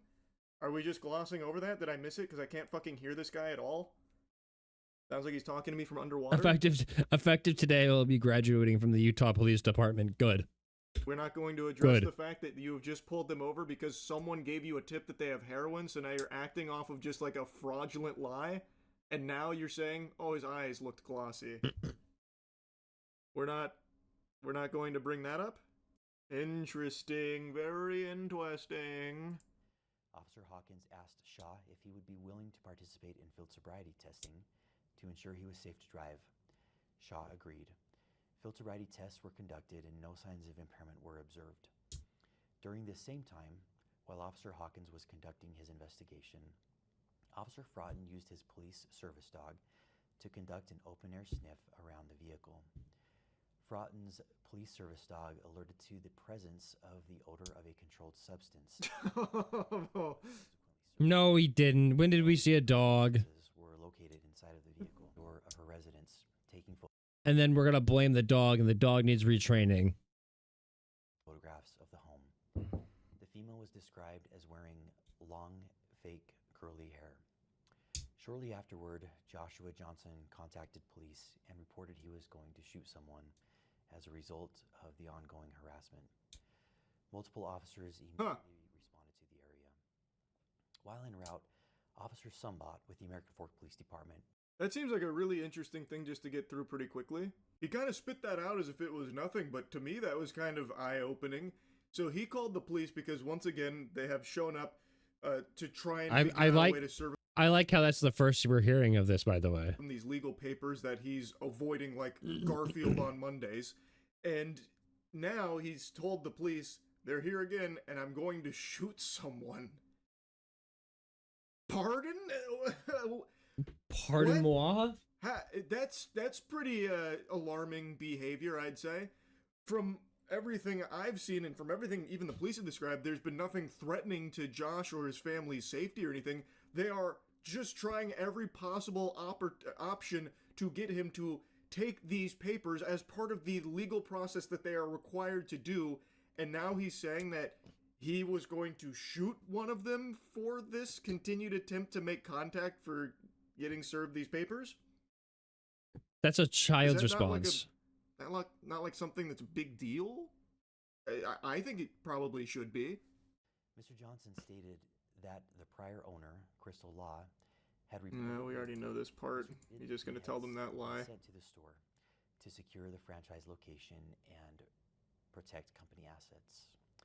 Mr. Johnson further explained... Not company assets, by the way, since they didn't pay for it and apparently don't do consignment, so it's not theirs. But according to Johnson, Mansell had not been paid.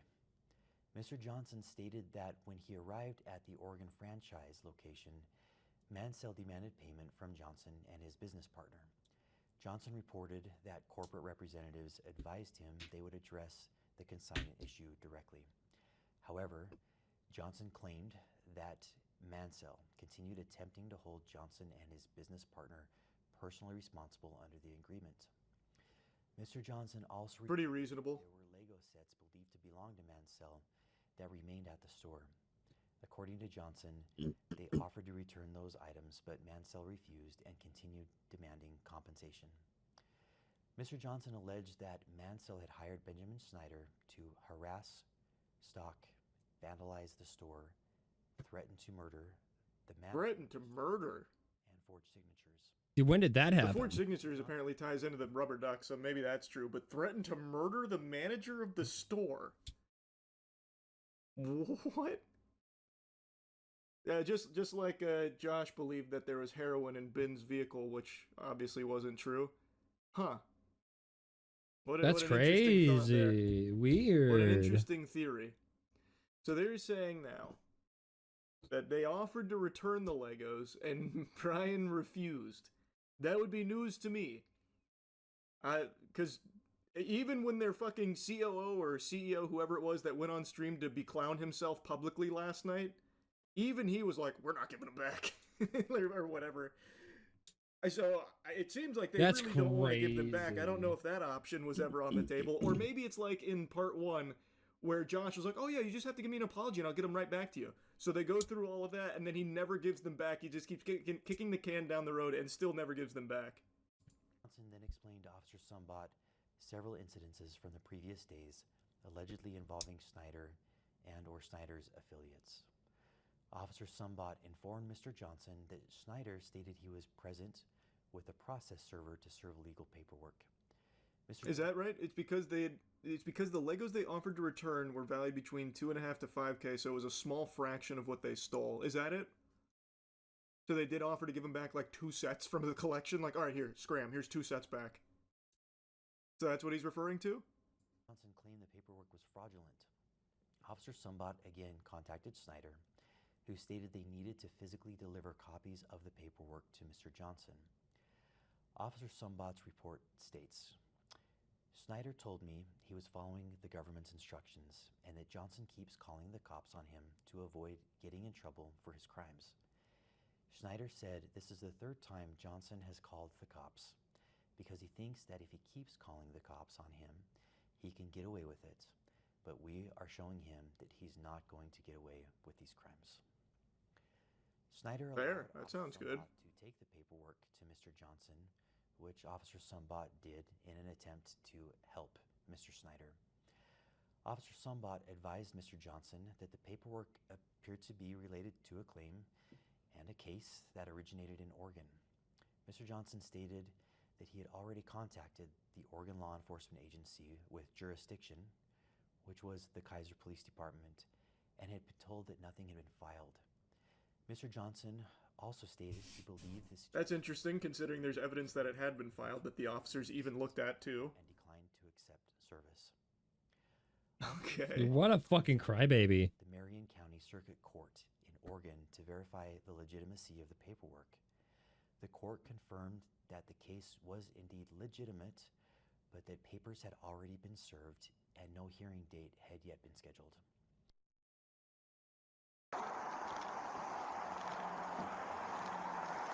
That would be big if true. Doesn't seem true, though. Yeah. So this is what you're trying to serve them with? Yes. That's required by the court that we have. I wish we could. So. Okay. You okay if I give these papers to them? Yeah, for sure. Okay. Oh, do they show this with no redactions? Okay, we might need you to fill out some documents later then, of proof of service, if that's okay, but because whoever serves them has to fill out a proof of service and might have to fill out some court papers, but...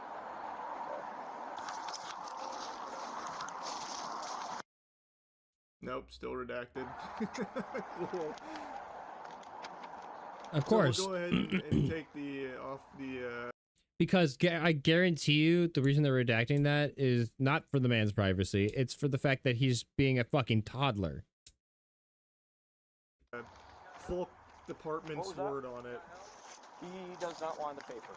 So he does not want the papers? Here's that back for you. That's not how that works. He wanted you trespassed. While officers were speaking with the involved parties, a sign was also located on the park strip across from Mr. Johnson's residence.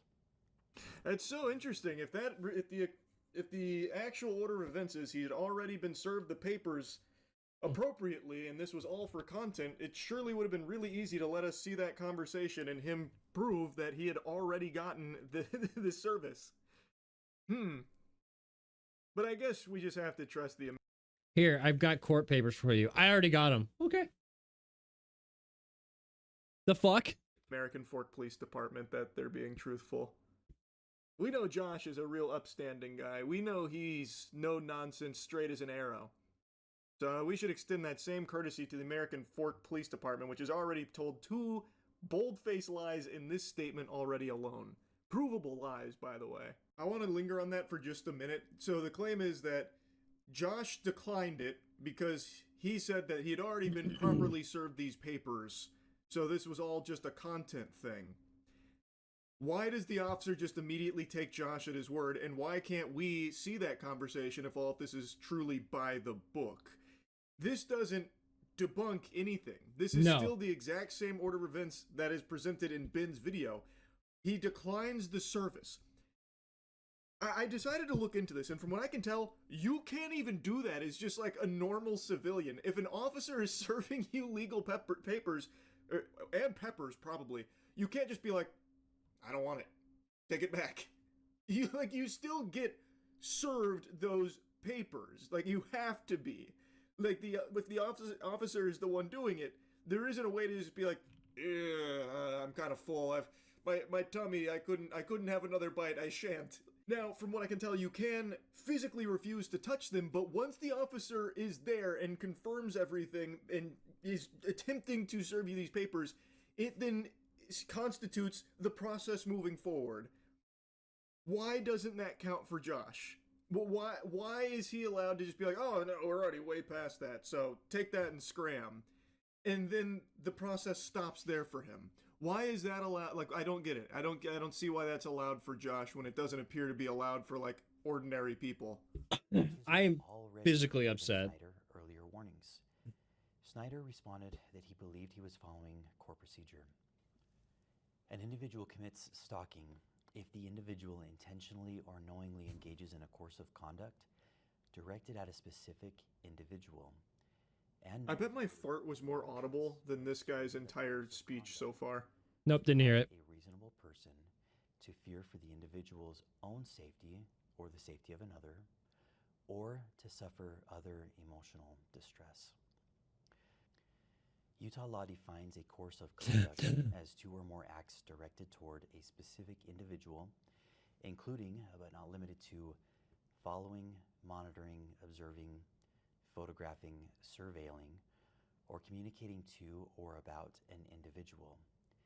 It also includes approaching or confronting an individual, appearing at an individual's residence, contacting an individual's neighbors. No, I get it. Like, you can definitely make the argument that it would be like stalking or harassment adjacent, but if the orders of the legal system are to serve these papers, and he constantly uses the police department as his own fucking hound dogs to prevent him from doing that, what else is he supposed to do? How else do you serve those papers? They're really fixated on that element as opposed to giving the solution of how he's supposed to lawfully serve these papers in the event that they are refusing the service. I'm genuinely, what else do? You get a process servicer, which is what he did, right? Wasn't that the legal processor?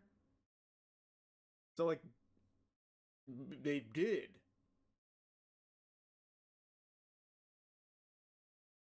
So what's the other method? If you can't do email and you can't do phone, it has to be physical for whatever fucking reason, and they just keep saying, nuh-uh. He does have a mic, though. How else are you supposed to do it? That he's got a mic on his lapel. Tiptoe on this line of what is right below his badge, adjacent. actually. Like, I get, like, the filming and stuff. Yeah, you could definitely make that as a stronger case, whatever. But the guy is still just refusing it. That still seems like you should be more on the side of the person trying to deliver this law. There, now my cursor's back. He's got one right here. To the guy who knowingly still hasn't paid out the small claims court loss that he owes. He is still get him one that's plugged in, which is a crime. So I don't know, just what's the solution then? I'd love to hear the American Fork Police Department explain it. I'd love to know. The server does it on your behalf, which is what they tried. Even the officer in this, like in the video and even in their own body cam, the officer was going to be the server, but Josh said no. So he didn't serve it, and they redacted the entire conversation suspiciously. Or not suspicious, obviously, there's nothing fishy going on there. But like, even a police officer who went to serve it didn't successfully serve it because Josh said no. So then what do? It still counts as served at that point? Not in the system, it doesn't. How would they know? How would they know if it counts as served if the guy said no? Because you have to submit it. And like Ben said, I think he's right, I have heard of this, the submitter, like the actual processor, the person that serves it, has to also fill it out to confirm that it has been served. So I don't think you can just be like, oh, it was close enough, so it counts. But you could make the case that it's overboard because of, like, he kept showing up. But again, without a whole lot of options, how else are you even going to attempt to pursue justice in a case like this? That Snyder had committed the offenses of stalking and targeted residential. Can we at least like put the mic closer to his mouth? Snyder was subsequently arrested and transported to the Utah County Jail. That was his first arrest.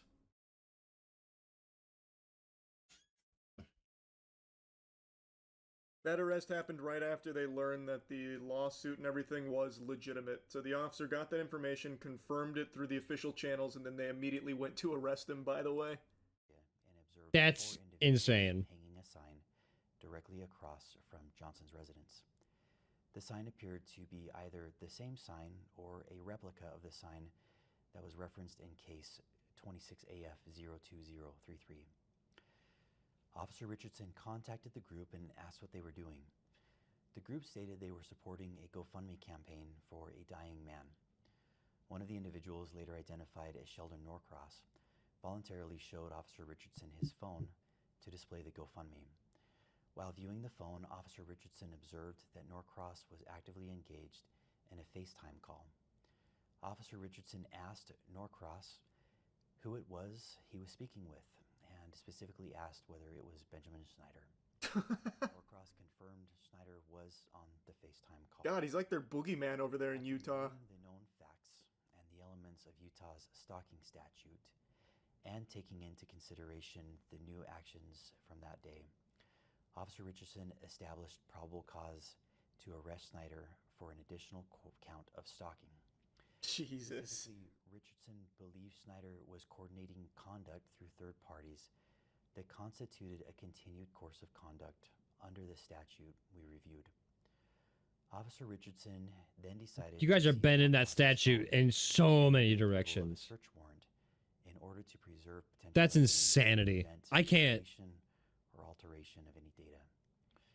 According to Officer Richardson's report, when Norcross was informed that the phone was going to be seized, Even if you delete, Norcross immediately began manipulating. even if you delete stuff, you could still recover it. The device. Oh my god, he's actually going for it. He's alting. That manipulating the device, it's all on camera, by the way. He went to lock his phone. That's the manipulation they're talking about on the device. Making it sound like he went in there with, like, a fucking magnet or something to start, like, tampering with it and erasing it like he hacked into the mainframe. Because the officer fucking freaked out. He's like, don't do it! And he's, like, reaching for his gun or something. Don't do it! You're destroying evidence! Because he locked his phone. It's all on camera, by the way. So now it is officially, they are doubling down on that, digging their heels in, saying that he was manipulating the device, implying that he was trying to Even when in the interview, they're like, the guy describes what he did, and they're like, yeah, I don't see how you could delete anything off your phone like that. But we're still doubling down and saying that he manipulated the device. Okay. hide nefarious Okay. activity and shit. Richardson wrote in his report. Norcross then immediately opened his phone and began manipulating it. Which He unlocked it, or he locked it. I believe he was attempting to destroy evidence on his device. At that point, Officer Richardson and Lieutenant Adamson forcibly removed the phone from Norcross's grasp after what Richardson describes in his report as a very brief altercation. Altercation? You just took his phone and that was it. That was the end of it. You took his phone and then arrested him. At this time, officers did not know where Schneider was located. While still on scene, Officer Richardson received information from an American Fork resident stating that several YouTubers had been renting an Airbnb property from this citizen. Officers This is when they raid it. Airbnb with the intent to arrest Schneider for an additional count of stalking. So it really seems like the entire community over here, like the Mormon community here, is all over Josh's meat to like really ride or die for him. So now they're just snitching on them just having an Airbnb. That seems completely unprompted that one of the residents was like, there's some YouTubers that bought this Airbnb. Go raid them with guns, please, ASAP. That's scary. That's some freaky terrifying. shit. Upon arrival, officers developed probable Essentially a swatting call. including information gathered from video surveillance from the Airbnb, Without the SWAT team. to believe that Schneider had entered the residence and had not yet exited. Officers then prepared a search warrant affidavit requesting authorization to enter the residence to locate and arrest Schneider.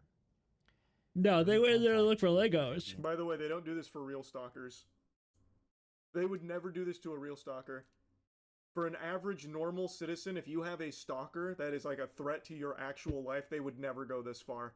You would be dead in the ground before they ever even thought of acting. The owner reported overhearing conversations about possible stolen Legos. Specifically, officers wrote in the search warrant affidavit, the homeowner also disclosed that he could hear multiple individuals inside the residence speaking about possibly stolen Lego toys they had taken. How reliable. So he said, she said. We heard some like crackhead say that he thought he heard them talking about Legos they stole. Including Lego merchandise. 4th District Judge Roger W. Griffin. By the way, this is exactly what Josh said he would do if he pursued legal action against him, if he tried to sue him. Josh said point blank, you stole the Legos then, bitch, how about that? So you have two choices. You can shut the fuck up, or we can go this route. Ben didn't shut up, and now all of a sudden they've got a search warrant here about some stolen Legos that they got from an anonymous guy who was apparently just chit-chatting, thinking that he heard them talking about the stolen Legos they have. Reviewed and approved the search warrant. Officers executed the warrant as a knock and announce warrant. No, they didn't. They opened the door. Officers take the time to knock on the door, to present themselves as officers, and to inform anyone inside. But they literally didn't even knock on the door. They just opened it and said, hey, police. That's a no-knock warrant, buddy. As they were doing this, individuals came to the door. During Snyder's detention, you guys are just lying. Adamson took hold of Snyder's right arm. Lieutenant Adamson. You guys are literally just lying, and it's infuriating. Adamson moved Snyder's right arm behind his back to place him into custody. Mr. Snyder later addressed this incident in one of his YouTube videos. In the X-ray image displayed by Mr. Snyder in that video, a small L is visible in the upper right-hand corner of the X-ray. The L indicates the image is that of the left shoulder. The video shows Lieutenant Adamson handling Snyder's right arm during the arrest. Oh, that's interesting. Officers documented no complaints of arm or shoulder pain by Mr. Snyder during his detention, transport, or booking process at the jail. All 5 individuals were transported to the American Fork Police Department. Due to limited interview room availability, the individual... That was just a stock image? In the video, is it just a stock image? I didn't look too hard at it.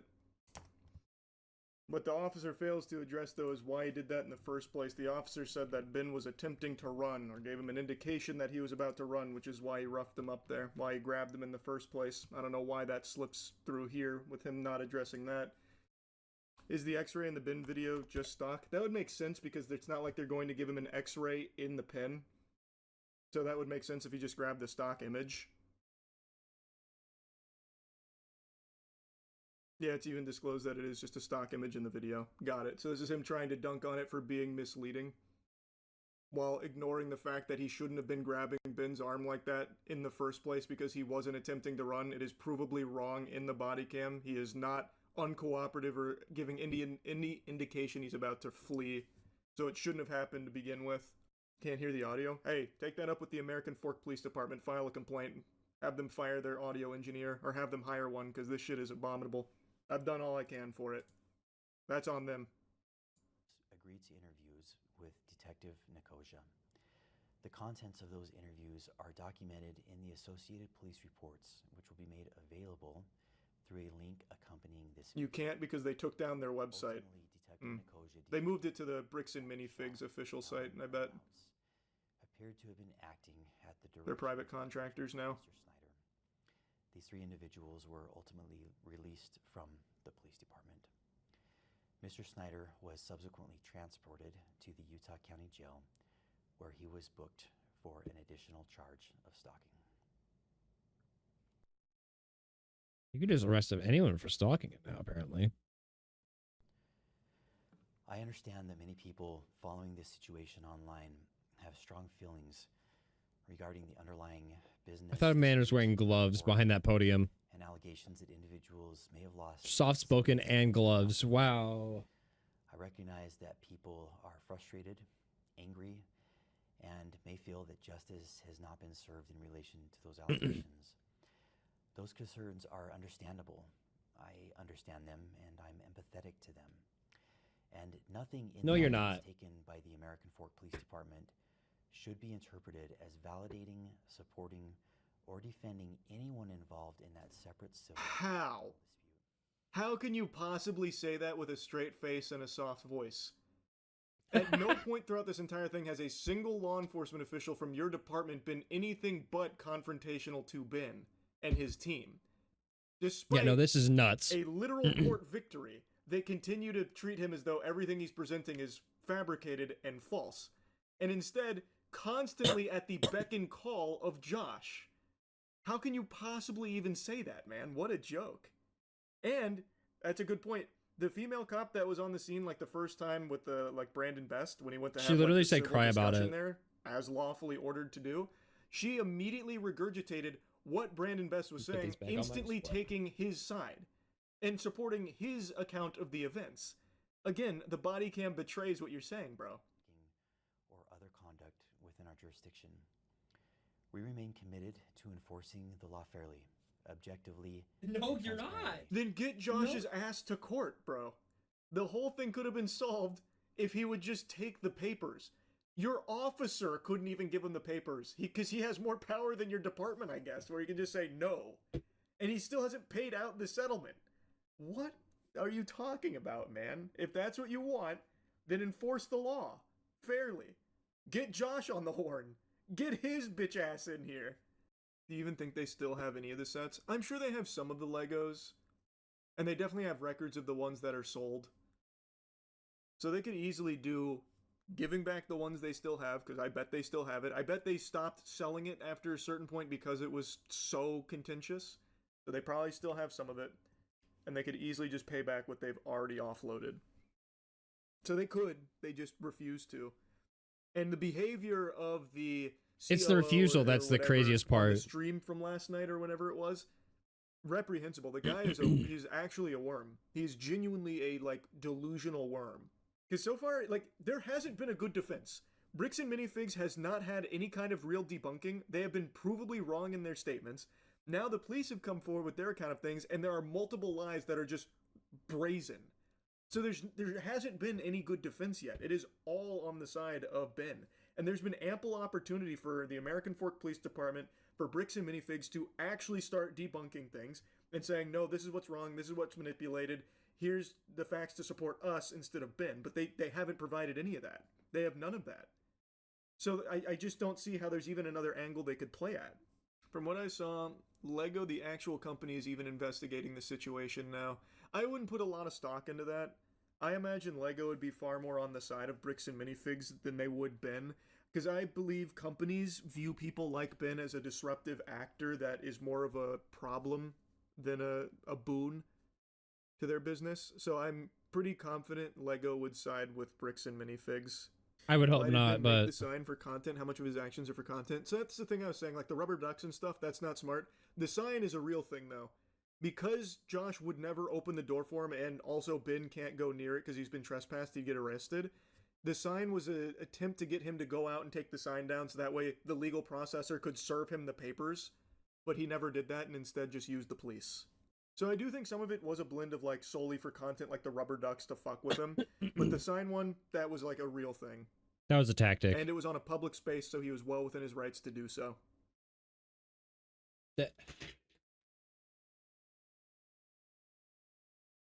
Wait.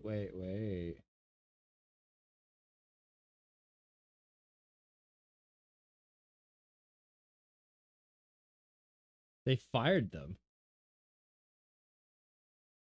Wow, so now you can't... You can go after them civilly, but... Oh my god, that's crazy. That's actually insane.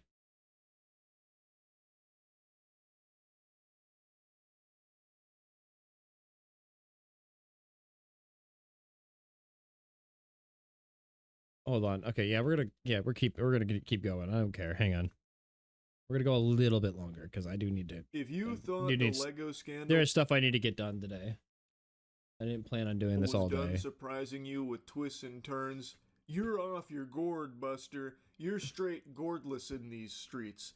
Bricks and Minifigs is a name that sends shivers down the spine of even the devil. There is no diabolical tactic too dubious, too unethical, too filthy for them to employ. They love to play around in the pig pen, and they are some fucking dirty hogs. There is no low they won't sink to. They go lower than this note. I have just learned, well, it has just been made public, I suppose is more accurate to say, that Bricks and Minifigs has attempted to have Reckless Ben's Patreon taken down, banishing it to the Shadow Realm in an attempt to take away his main source of income. I imagine the idea is, if Ben starts running out of money, he won't be able to keep putting up a fight. That seems to be the playbook that Bricks and Minifigs likes to pull from. Dear creator community, my name is Jack Conti, and I'm the CEO and co-founder of Patreon. On May 29th, Patreon received an official takedown request filed by Bricks and Minifigs for media and accounts related to Reckless Ben and an ongoing dispute regarding a local Lego consignment issue. This is the verified complaint with exhibits. This is the request for immediate content removal pursuant to temporary restraining order. And this is the motion for the temporary restraining order and preliminary injunction. What a disgusting, slimy, underhanded maneuver here. This is some shit that not even Umbrella Corporation was doing. They are that evil. So they have put in all of the official paperwork here to force Patreon to take down Reckless Ben's Patreon account. And this is the CEO coming forward to let the community know that this has been submitted. This is real. This isn't someone impersonating Bricks and Minifigs. This is all the vile, despicable, unholy work of an evil organization led by someone who legitimately has a twirled mustache, the most comic book character villain looking motherfucker imaginable. Ammon, I'm talking about that goober. This is them now trying to starve out Ben.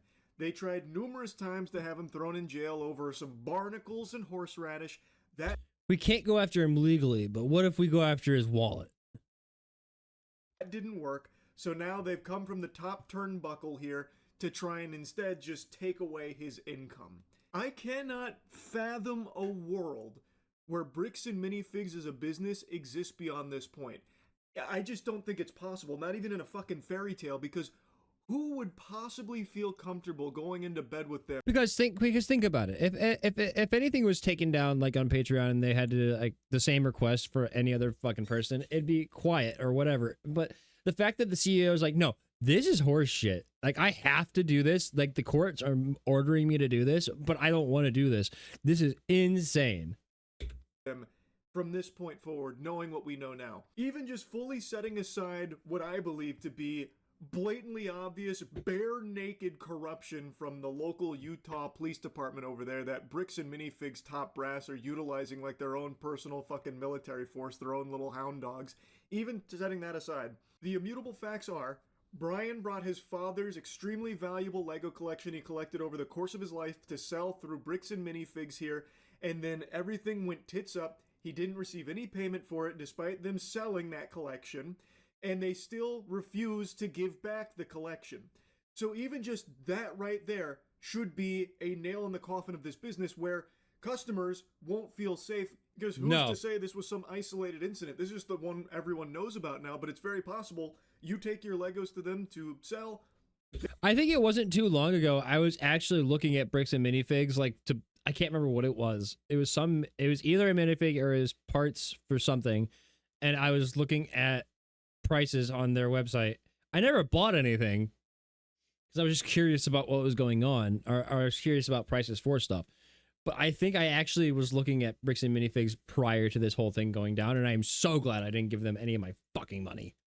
They don't give you what you are owed for it, and then if you try and request it back or try and put up a stink about like, hey, you've got my Legos and I haven't been paid for it, well, they might just go try and ruin your life. And then even that won't be enough to satisfy the gluttonous greed of this corporation. They will then wipe their ass with your rights and try and take away your income to silence you from speaking about your experiences with them and talking about the truth of the matter behind a lot of things here based on all of the available evidence. It is unbelievable because they, I think, have completely torpedoed their company. There is no world where this business should be around after all of the dust settles on this case. It's fucking crazy. But anyway, like I said, the most recent development is they're trying to take down Reckless Bin's Patreon to take away his main source of income. And they've submitted all this paperwork. They've given it to Patreon to force their hand to take it down. But I have saved the best part for last. So after an extensive review and investigation by Patreon's Trust and Safety team, we have in fact, unfortunately determined that Bricks and Minifigs can stuff it. We're keeping Ben's page up. And if Bricks and Minifigs doesn't like that, my God, they can sue us. Patreon out. It is Let's fucking go! Exceptionally rare, almost unheard of, for a company of Patreon size, they are a huge company, to actually side with a creator against I didn't expect a that. massive corporation.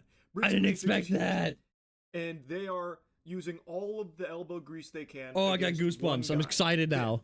And they tried to bring the legal hammer of their girth here to force Patreon to take him down. And Patreon said no. Now, I haven't been the biggest fan of Patreon. I think all of you know that. But this right here from the CEO, I think is such an admirable move. Like, yeah, it's kind of easy PR at this moment because everyone rightfully is against Bricks. Exactly, but still, that's still extremely difficult and extremely uncommon for a company to actually put their own ass on the line. That's a big move. To help a creator and protect a creator they believe is in the right. Because there is a chance Patreon does get sued here. They are going against the orders that have been submitted to them for this takedown. So they could be on the hook, which I find extremely admirable for them to be willing to fight with Bin to protect him against this injustice, or what appears to be injustice based on every single piece of evidence that has been provided, of which Bricks and Minifigs plus the police department have provided none. Actually, zero evidence of their own, by the way. So I think this deserves a big round of applause here from Patreon to just say, fuck you, we're going to keep it up. Yes, you submitted all this paperwork. Congratulations, it's going in the trash. And if you want to proceed further, you can sue us. That's kind of them big dogging them because Patreon does dwarf Bricks and Minifigs. So Bricks and Minifigs loves to talk about how they will drain their opponents of resources through long drawn out legal battles because they have enough money to just burn on it. So then it'll end up costing the normal civilian more than they would have ever stood to gain. Well, they can't really do that against Patreon because Patreon will actually just slap them silly. They have much more money than Bricks and Minifigs. So they probably tugging at their collar like, eek, we can't make that threat against them. It won't work. That'll fall flat. So I really do think this was not only very surprising for Patreon, but very impressive. Patreon will go and starve Bricks and Minifigs out in court for trying to starve out Reckless Ben. Them for sticking beside one of their creators in the face of a corporate bullying and silencing attempt. So yeah, I just wanted to give you this little update. That's really about incredible. it. So yeah. That's the one good thing that's happened in this entire thing. All right, let's watch Lego Vigilantes, and then we got one more. This Lego scandal's got the streets looking like it's Gotham City out here. So CoffeeZilla just made a video talking about his investigation that he's doing into the whole Bricks and Minifigs, Reckless Bin thing. And in doing this investigation, he discovered Lego vigilantes that have been going around causing a ruckus, even getting into physical altercations, throwing hands, eating knuckle sandwiches at other Bricks and Minifigs locations because they believe that they're all operated by the same cast of comic book villains here. I didn't think this needed to be said. I thought this was something everyone understood, but clearly not. The Bricks and Minifigs that started this whole thing was a single location that corporate came in and took control of and put in Dumb and Dumber And that was patient zero here. That was the genesis of all of this. But that doesn't mean every Bricks and Minifigs is the same. See, the way that this works is these are franchise locations. So that means they are owned and operated by individuals that aren't necessarily Bricks and Minifigs corporate zombies like Ammon. Yeah. Ammon isn't going to each and every single one of these locations with it putting everyone under his thumb and fucking tweaking on their nipples or anything. These other locations, like the ones where people are now going in their fucking slap box and getting the brass knuckles put on, are not associated with what happened here and likely have no involvement with Brick Ammon knuckles or any of the higher ups on the You ever stepped on a Lego? How about you get fucking punched by one? Bricks and Minifigs food chain. They are separate entities under the same umbrella, but they are operated by different individuals that likely don't have a whole lot of, exchanging of saliva with the top brass at corporate. This isn't the fucking Tyranids. It's not some giant hive mind here where you march into your local Bricks and Minifigs in bumfuck Idaho and start beating up the manager there. All of a sudden, Ammon's gonna The brick separator separates more than just Legos. It does whenever you use it as a weapon. be feeling all of those blows and falling over in pain while he's taking a shower. They are not connected in that way. They are owned, overall managed by the same big corporation, which is Bricks and Minifigs, but these franchisee locations have nothing to do with what happened here or what Bricks and Minifigs corporate has been doing. No, but going in, I'm not advocating for anything. I'm not. But going into other locations and stirring up a mess shows the company, not that they give a fuck, but shows the company that this isn't just in Utah. This is nationwide. Everybody is paying attention to this. You guys are the bad guys, and we all see you like that. Everyone. And likely they are also extremely upset about everything that's happened here because it is affecting their business as well, because now there's no trust in the Bricks and Minifigs name, which is something I was talking about, where this torpedoes the entire business across the board because of this. Now, if there's ever a problem at a franchisee location, customers don't feel safe, that corporate will come in and help them. Based on everything that's happened here, they would be fearful, most likely, that they'll get butt-fucked by corporate should there arise an issue. So all of the Bricks and Minifigs locations outside of the main one that started all this probably aren't happy about how the corporate zombies at the main HQ have been conducting themselves or what's happened with this one location. So I didn't think any of that was something that needed explaining. I thought everyone understood how that worked, but clearly that is not the case after what I've seen CoffeeZilla covering here.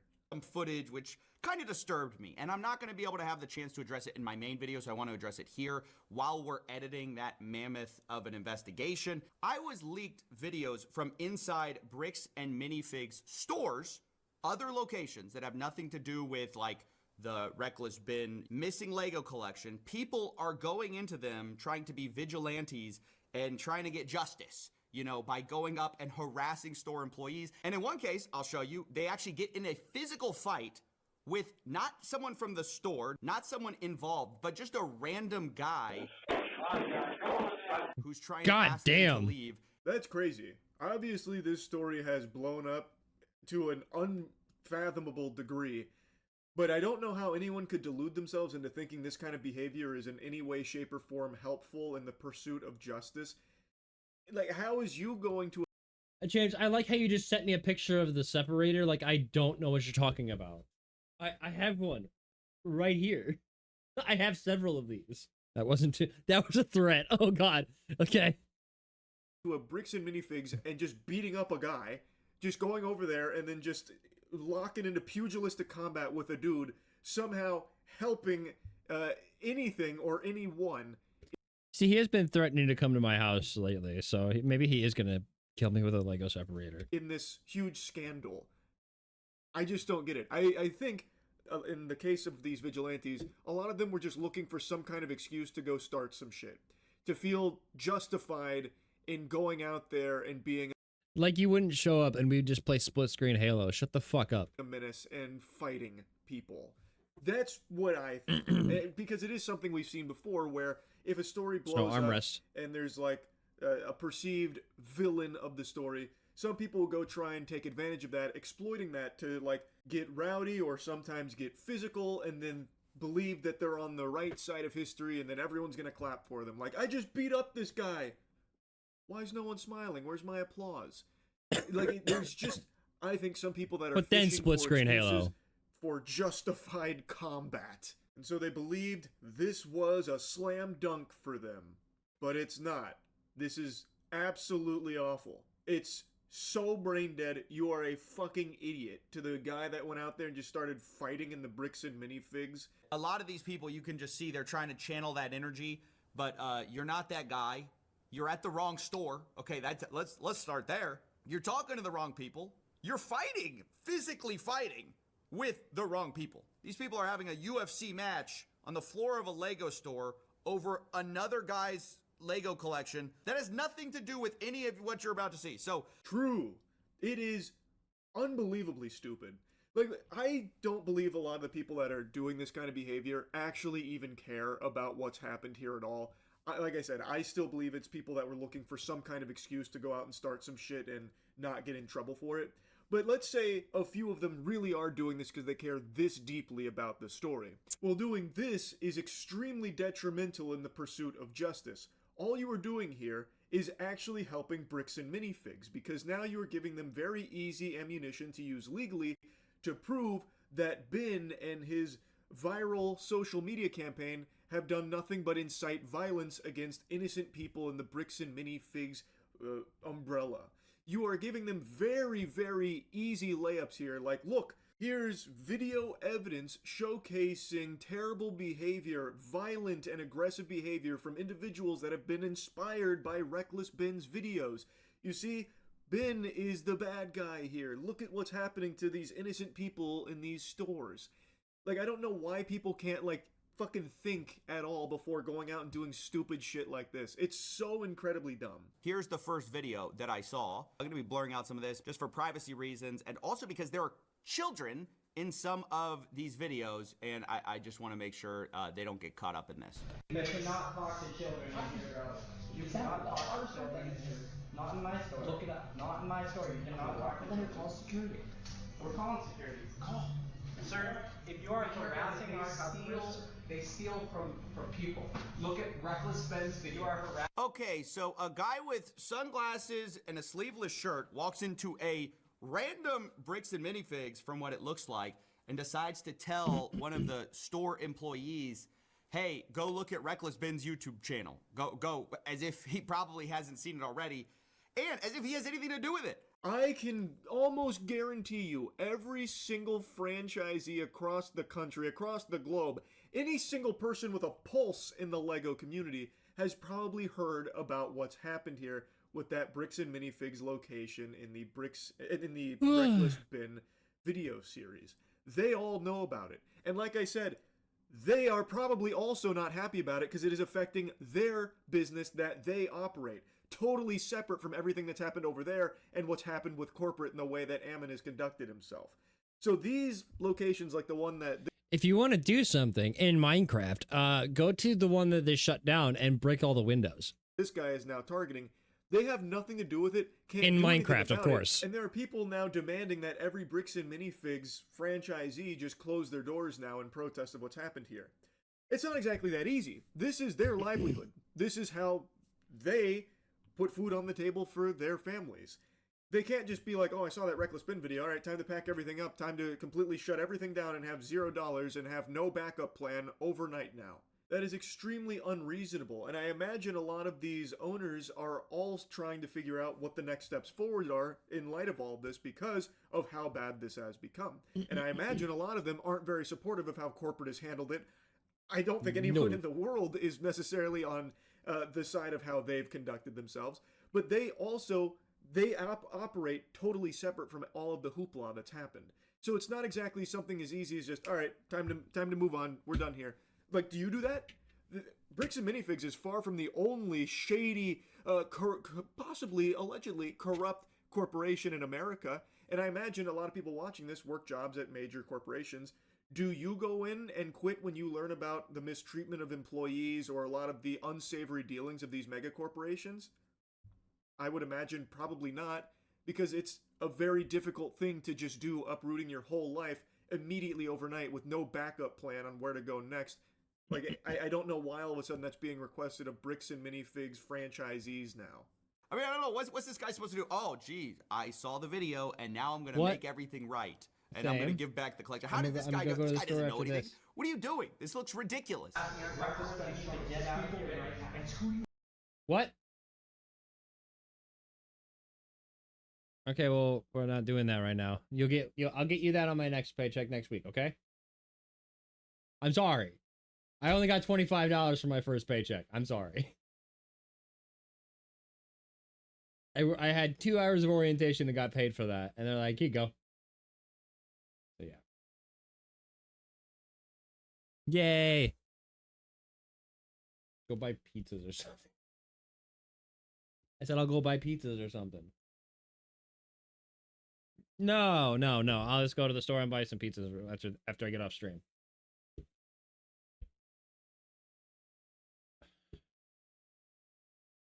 Okay, fine. I'll get you the one you want. Let me finish watching my videos and then I'll call on a stream.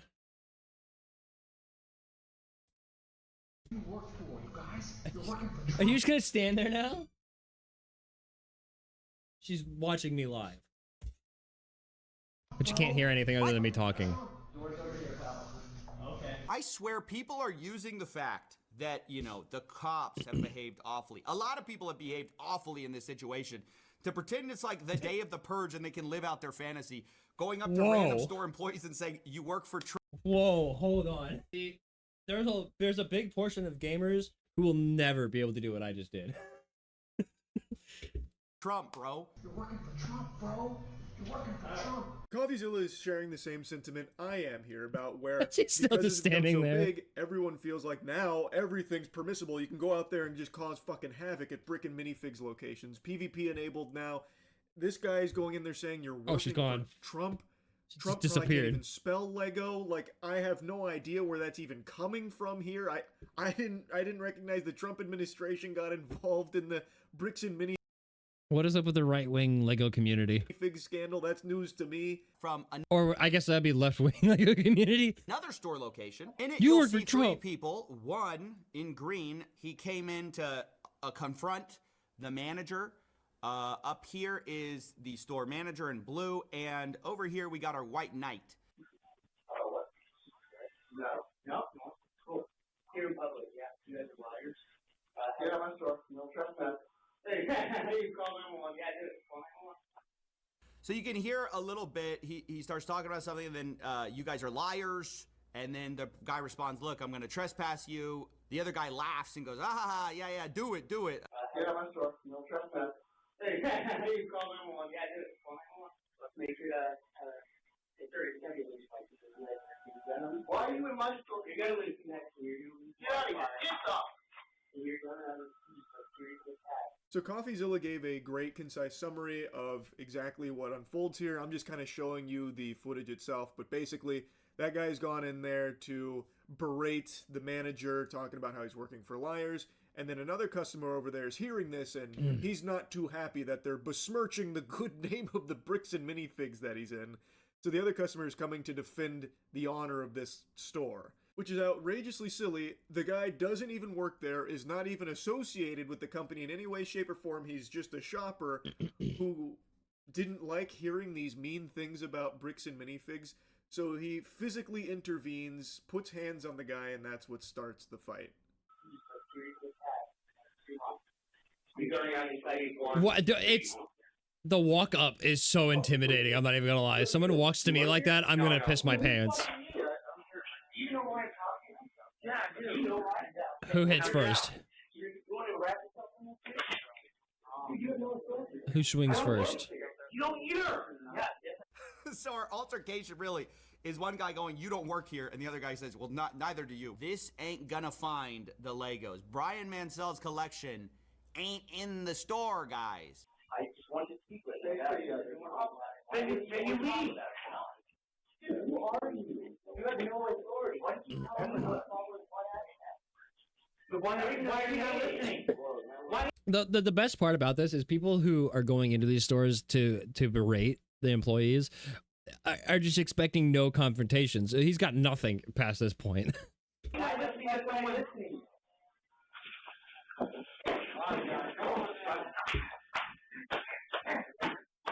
Oh yeah, punches to the head. A lot of this, they're getting in some serious, brain damage in some of these hits here. A little CTE over a Lego store, guys. It just doesn't make a lot of sense. And it doesn't make a lot of sense. That's those very are true. Those punches to the head were the most audible thing in that video. I cannot wrap my head around how anyone would think this is somehow helpful in any way, shape, or form. To be marching into the local Lego store here like you're some superhero to have some stern words with the manager. And then I also can't understand how just a customer at the store would be like, absolutely not on my watch, and then start putting hands on the guy for it and then getting into a fight, like a full-blown fight. It's just absurd. It's actual, like, it's just preposterous.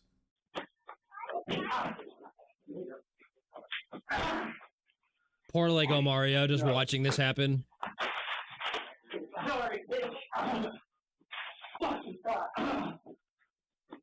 Oh, the guy in green won.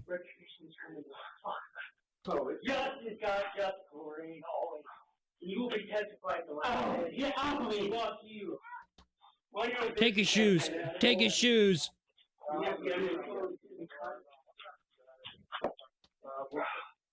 It would just be too funny if he took the guy's shoes. He took my phone. Okay, so pretty much from here, you can see what starts to be drips of blood falling from the guy in black's face. I mean, his face is jacked up from this fight. Actually pretty brutal. So he does have a lot of blood leaking from his face there. Oh, he's leaking. The guy then leaves the store. Apparently took his phone too, so he robbed him as well. I don't see how he thinks he's the hero in the story by brutalizing this guy. It's embarrassing. You're just another bad... She probably took the guy's phone so that he wouldn't call the cops, but the joke's on him. There are like 3 other people in the store with phones. Bad person in this situation if you behave like this. And even the guy who's like playing, superhero in the store, going up to the other guy and engaging and like trying to put hands on the other guy, that also is just escalating things. I feel like this entire situation has been a series of unnecessary escalations. It really is just embarrassing trash behavior all around. I didn't think there was a world where people would think that somehow this kind of action is justified or helpful to the overall case here and the pursuit of justice. I didn't realize there was confusion on how all of this was even unfolding in the first place in regards to it being this one location and those franchisees. I didn't realize people thought that extended to every single Bricks and Minifigs around the country. That is just not how it works. You going to your local one isn't going to somehow locate Brian's father's Legos, or you're not going to uncover some huge secret there that blows the lid wide open on this case or anything like that. All you're gonna do is once again cause a fucking unnecessary ruckus like this, maybe get into a fight, I suppose. It's just dumb. It really is. So yeah, the Lego vigilante trend here, pretty cringe shit. That's really about it. So yeah. Okay.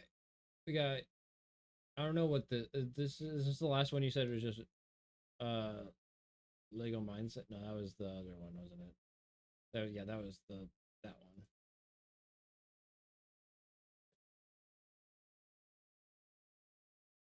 It is bonkers that this Lego scandal keeps snowballing into this avalanche of degeneracy, discovering new unhinged lows that previously went undiscovered in the meta. They're finding new tech here, Bricks and Minifigs that is, for just bafflingly awful decisions here. Now they have fully opened Pandora's box. They have unleashed the plagues out there. Just misery. It's pandemonium. It's crazy because it's like Bricks and Minifigs is a Voltorb whose only move is self-destruct, and they are spamming that bitch. They are just finding every possible angle to ruin their reputation. If corporate ass fuckage was a sport, Bricks and Minifigs would be Michael Jordan. Episode 3 is finally finished after crazy all-nighters and basically destroying my health. But I can't post it or I will go to jail. And not only that, I will also immediately lose my lawsuit of $300,000, and the GoFundMe we made for Brian will go straight to this mystery company that I am no longer allowed to talk about. All of us are still trying to piece together the puzzle here and figure out who this mystery company could be. It's like a Smash Brothers character you haven't unlocked yet. We just can't quite make it out yet, but I do have a hunch, though I'm, of course, not 100% sure who the culprit might be. We'll have to get Scooby-Doo on this case. So now they have ball-gagged Reckless Ben here. He was giving a status update on the whereabouts of episode 3, that it was completed, ready to rock and roll, but he is now unable to share that because it would put him at risk of going to jail and instantly losing his lawsuit, and also all of the money raised through the GoFundMe for Brian and his family would be forfeit. So he can't release part 3 of the investigation on this massive Lego scandal because of this legal hoopla he finds himself wrapped up in. Now, right away, I want to talk about something because I've seen a lot of people mentioning that the methods that been used here were really counterproductive and may have actually been harmful in the grand scheme of things in this case. And while I do understand that criticism, like, yeah, it seems like some of the things he was doing may be purely for content, like that was the impetus behind a couple of the decisions. What's inarguable is that what has happened as a result of this is a net positive for the actual victims of Bricks and Minifigs here, which is Brian and his family. The money raised through the GoFundMe is life-changing, and it is no doubt a good thing. And showcasing the way Bricks and Minifigs corporate, as well as how those individual franchisees conducted themselves, is also an extremely important thing as a PSA to the LEGO community with who they might be doing business with. So I think no matter how you spin it, no matter how you look at this and peel back the layers of the onion, I think even if you didn't agree with all the things Ben did, which I do understand in a few instances, I think all of it did lead to something very important, which was trying to help someone that had been wronged by a corporation that refused to try and make things right without this public spectacle unfolding here. And also, unironically, Ben has made a sacrifice to, like, his personal freedom. He's went to jail twice for this and is now wrapped up in some very serious litigation. See, let's go back. Let's go back to the cops saying that he's lying thing. Like, why would anybody push a lie this far? Willing to go to jail multiple times.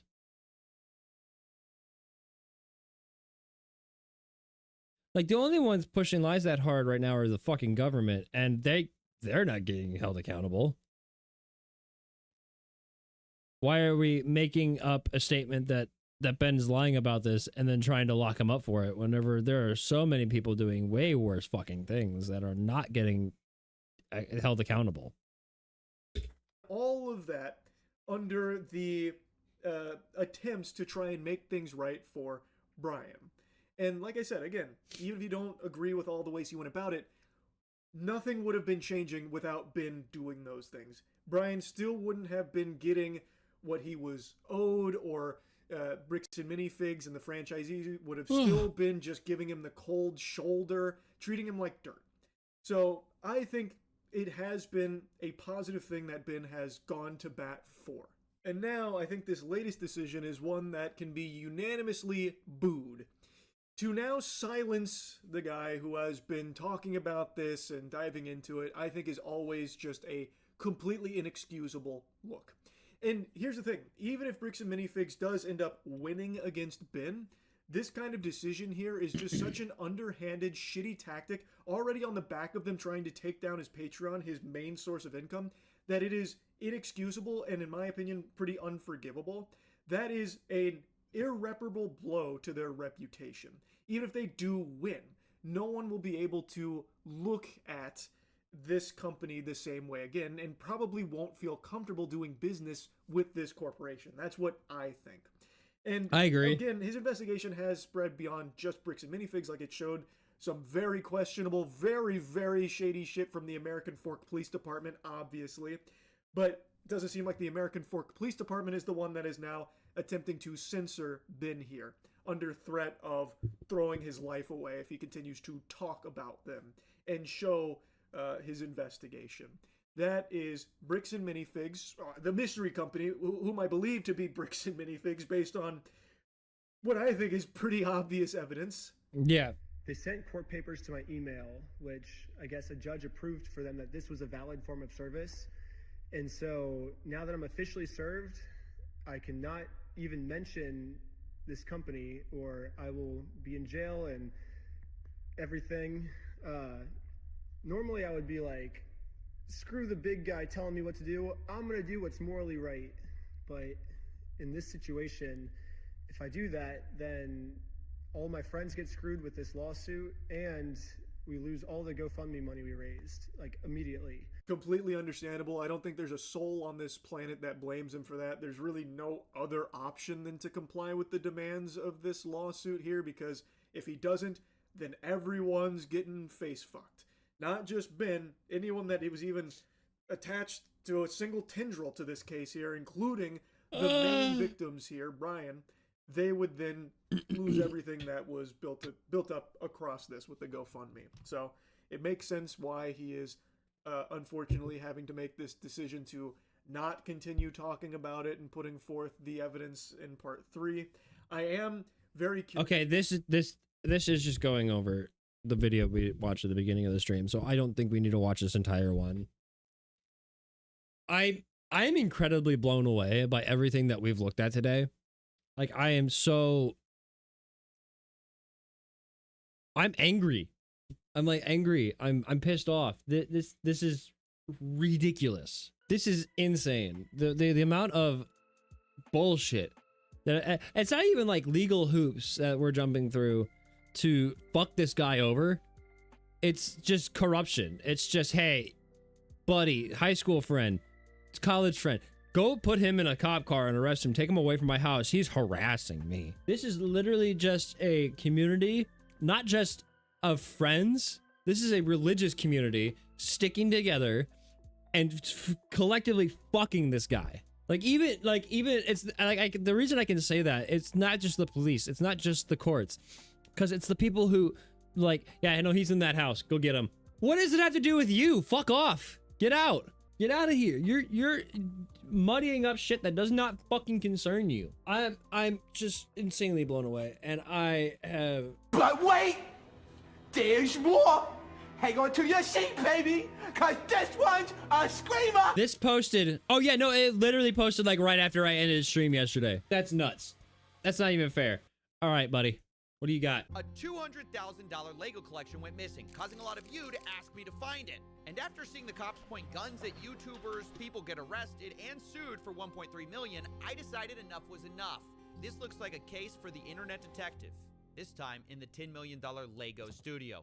So I talked to every suspect involved, and what I found shocked me. His $10 million studio bit is my favorite thing ever.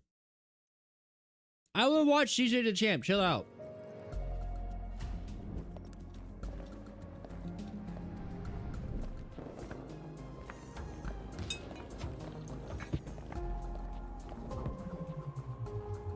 That was just the droid from Star Wars.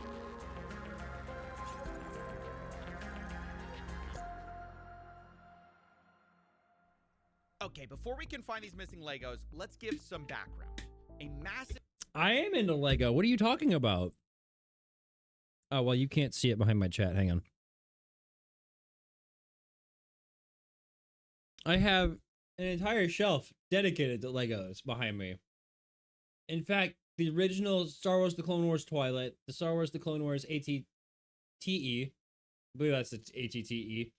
I got Rex's helmet that James gave me. I got Obi-Wan's Starfighter right here. I've got the Lego Creations Bugs right behind me, and a whole Minecraft set as well that I've designed. I love Lego. I've loved Lego my entire life. So I am, now that I watched all these videos yesterday, I am super invested on where this goes. Because this is, like I said, I have some that are paperweights. I mean, that's fair. That's fair if you don't like them as much as the next person, but everybody in some capacity has a like for Legos. Whether they use them as paperweights, they put them on display, they play with them, they buy, sell, trade. Everybody is into Lego in some capacity. Everybody had something Lego at some point in their life, since Lego obviously came out. But not everybody likes it as much as the next person. In fact, I have sets that I don't even have anymore. There are sets I don't even have anymore, like the Yeah, I had this. I had the original one forever ago. This one. I had this specific box. This specific set right here. 7662. I play video games. I do too. I build Legos whenever I get them. God, I feel judgment. I feel judgment over liking Legos. It's fucking crazy. Star Wars collection was put Yeah, I like Legos. I like video games. I like manga. I like anime. I am just kick the shit out of me in high school, guy. Called Bricks and Minifigs in Salem, Oregon. Consignment just means the owner, Brian Mansell, gave it to a store to sell, and he was supposed to get a cut when it sold. The entire time, he maintained ownership of the collection, and a social media post estimated it to be worth about $200,000. But then, on November 14th, 2024, Lego Star Wars: The Complete Saga? Yeah. I unironically want to play the most recent one with the sequels in it, because the sequel, the Lego version of the sequel is clowned on the movies so hard, and I really just want to experience that for myself. everything went wrong.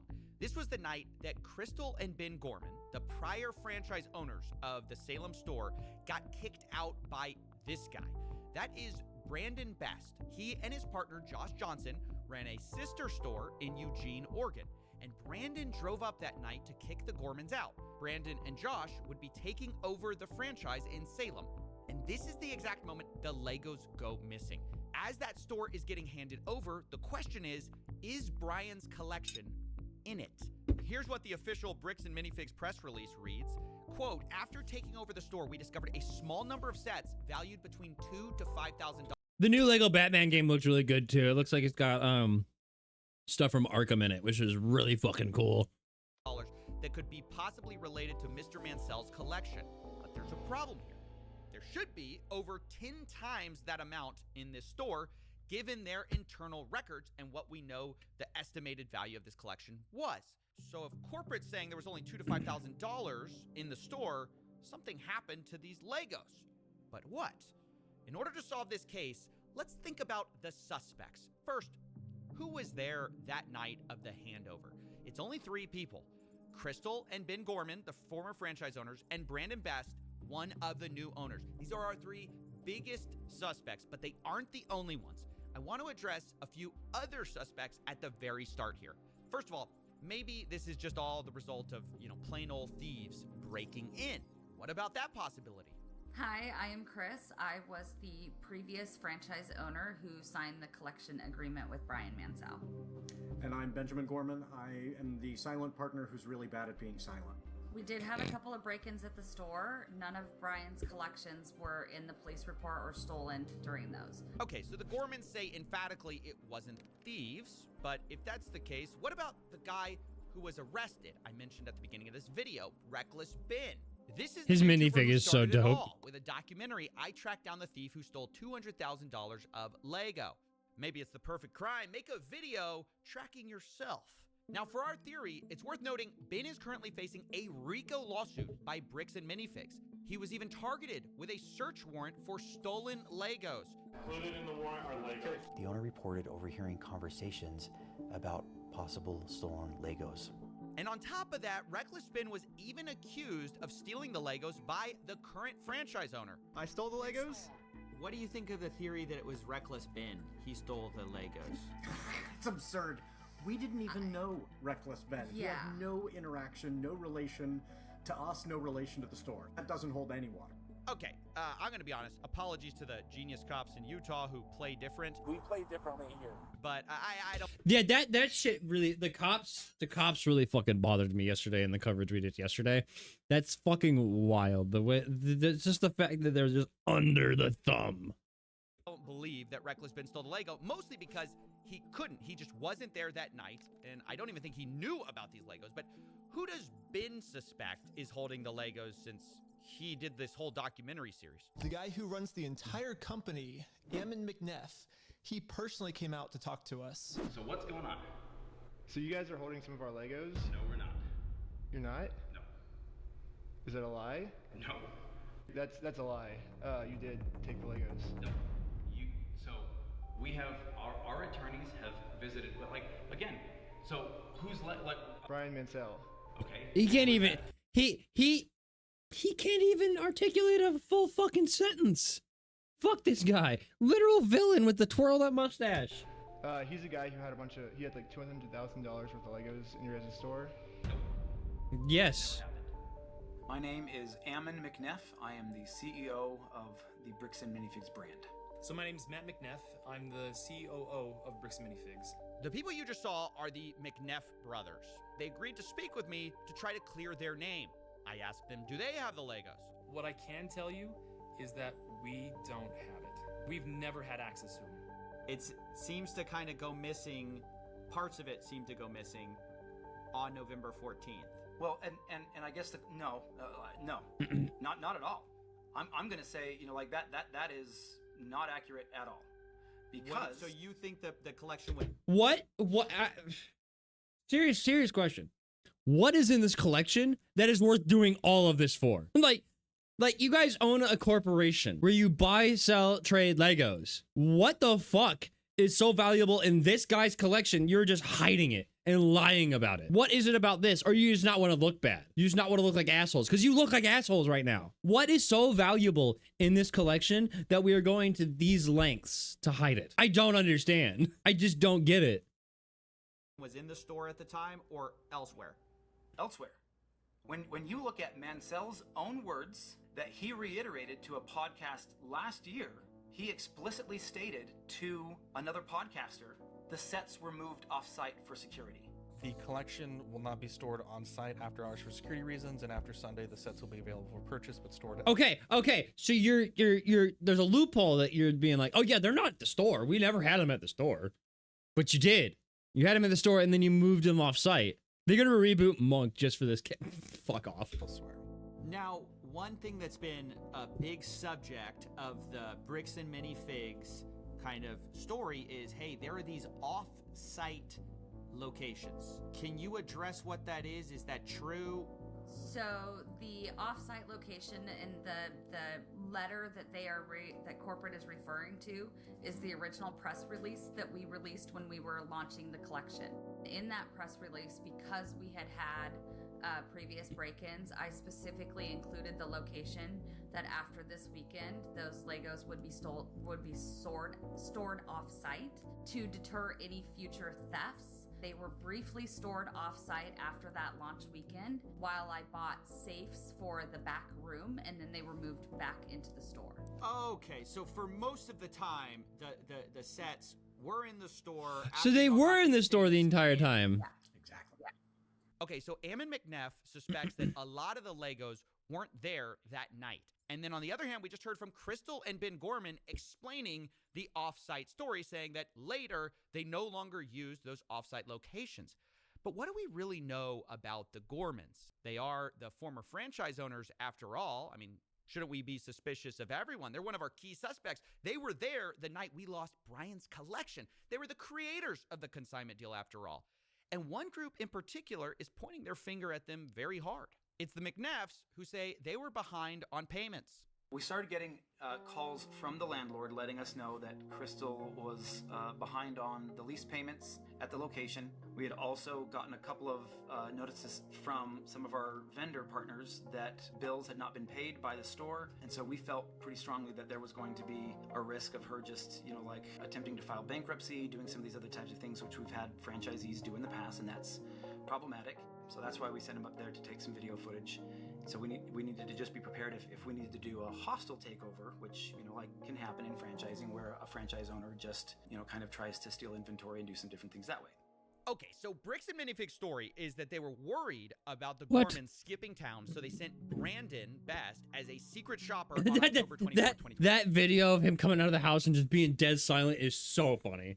24. This is weeks before the takeover. Brandon takes a video of the store condition in preparation for this handover, but at this point, Brandon does not announce himself to Crystal Gorman. Later, though, on November 14th, It doesn't make any sense at all. Concern about No, Toronto, you're right. It doesn't make any sense whatsoever. This entire story makes no sense whatsoever. Why is it? Why? Like I said, what is so valuable in this collection that we are hiding it so hard? That why you're fighting this so hard? About the Gorman stealing or theft was expressed by the McNeffs. Brandon was trying to make sure that they weren't taking things from the store, and so he was kind of trying to make sure that he wasn't putting things, like hiding things in the back, and that and while he was watching that, trying to make sure Ben wasn't grabbing stuff from the store and moving it or doing anything along those lines, because he just got a weird feeling about the whole transition. She took at least one, if not more than one, cartfuls of things out to her car with her coat draped over it.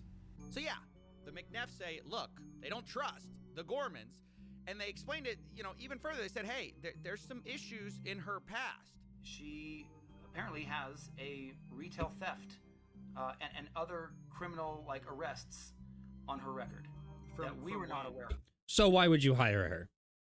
Why would you let her run a franchise under your business's name? Where are the background checks if this is the case? I'm telling you, bro, they're gonna call Monk and the Legos are gonna be gold or murder weapons. When was that? I don't know. This has been brought out by several people online now. Now look, that's a huge accusation to bring up, and so obviously I wanted to talk to the Gormans about it. They're like, she has a history of some type of burglary, theft. Oh my God. Wow. Yeah, that's what they're saying. Yeah. Oh. Nope. Well, yes. Well, you explain. know about this. Explain. Yeah, when I was 19 years old. How long ago is that? I am 45 now. So this was in 1999. This, something that happened 25 years ago, has no reflection and no bearing on what happened in the last 2 years, my management of the store. I can't help but notice the lack of Legos behind them, but all the Legos behind the other dude, the evil dude at the desk. Store, what happened the night corporate seized the store, it is another deflection. And it infuriates me. You're gonna try to publicly embarrass and shame me for somebody that was manipulated by local police departments when she was pregnant and 19 years old? F you. That's my response to that. I am so sorry. You're gonna have to blur and cut a lot of this, but that pisses me off. I own what I have done. I own the mistakes that I have made.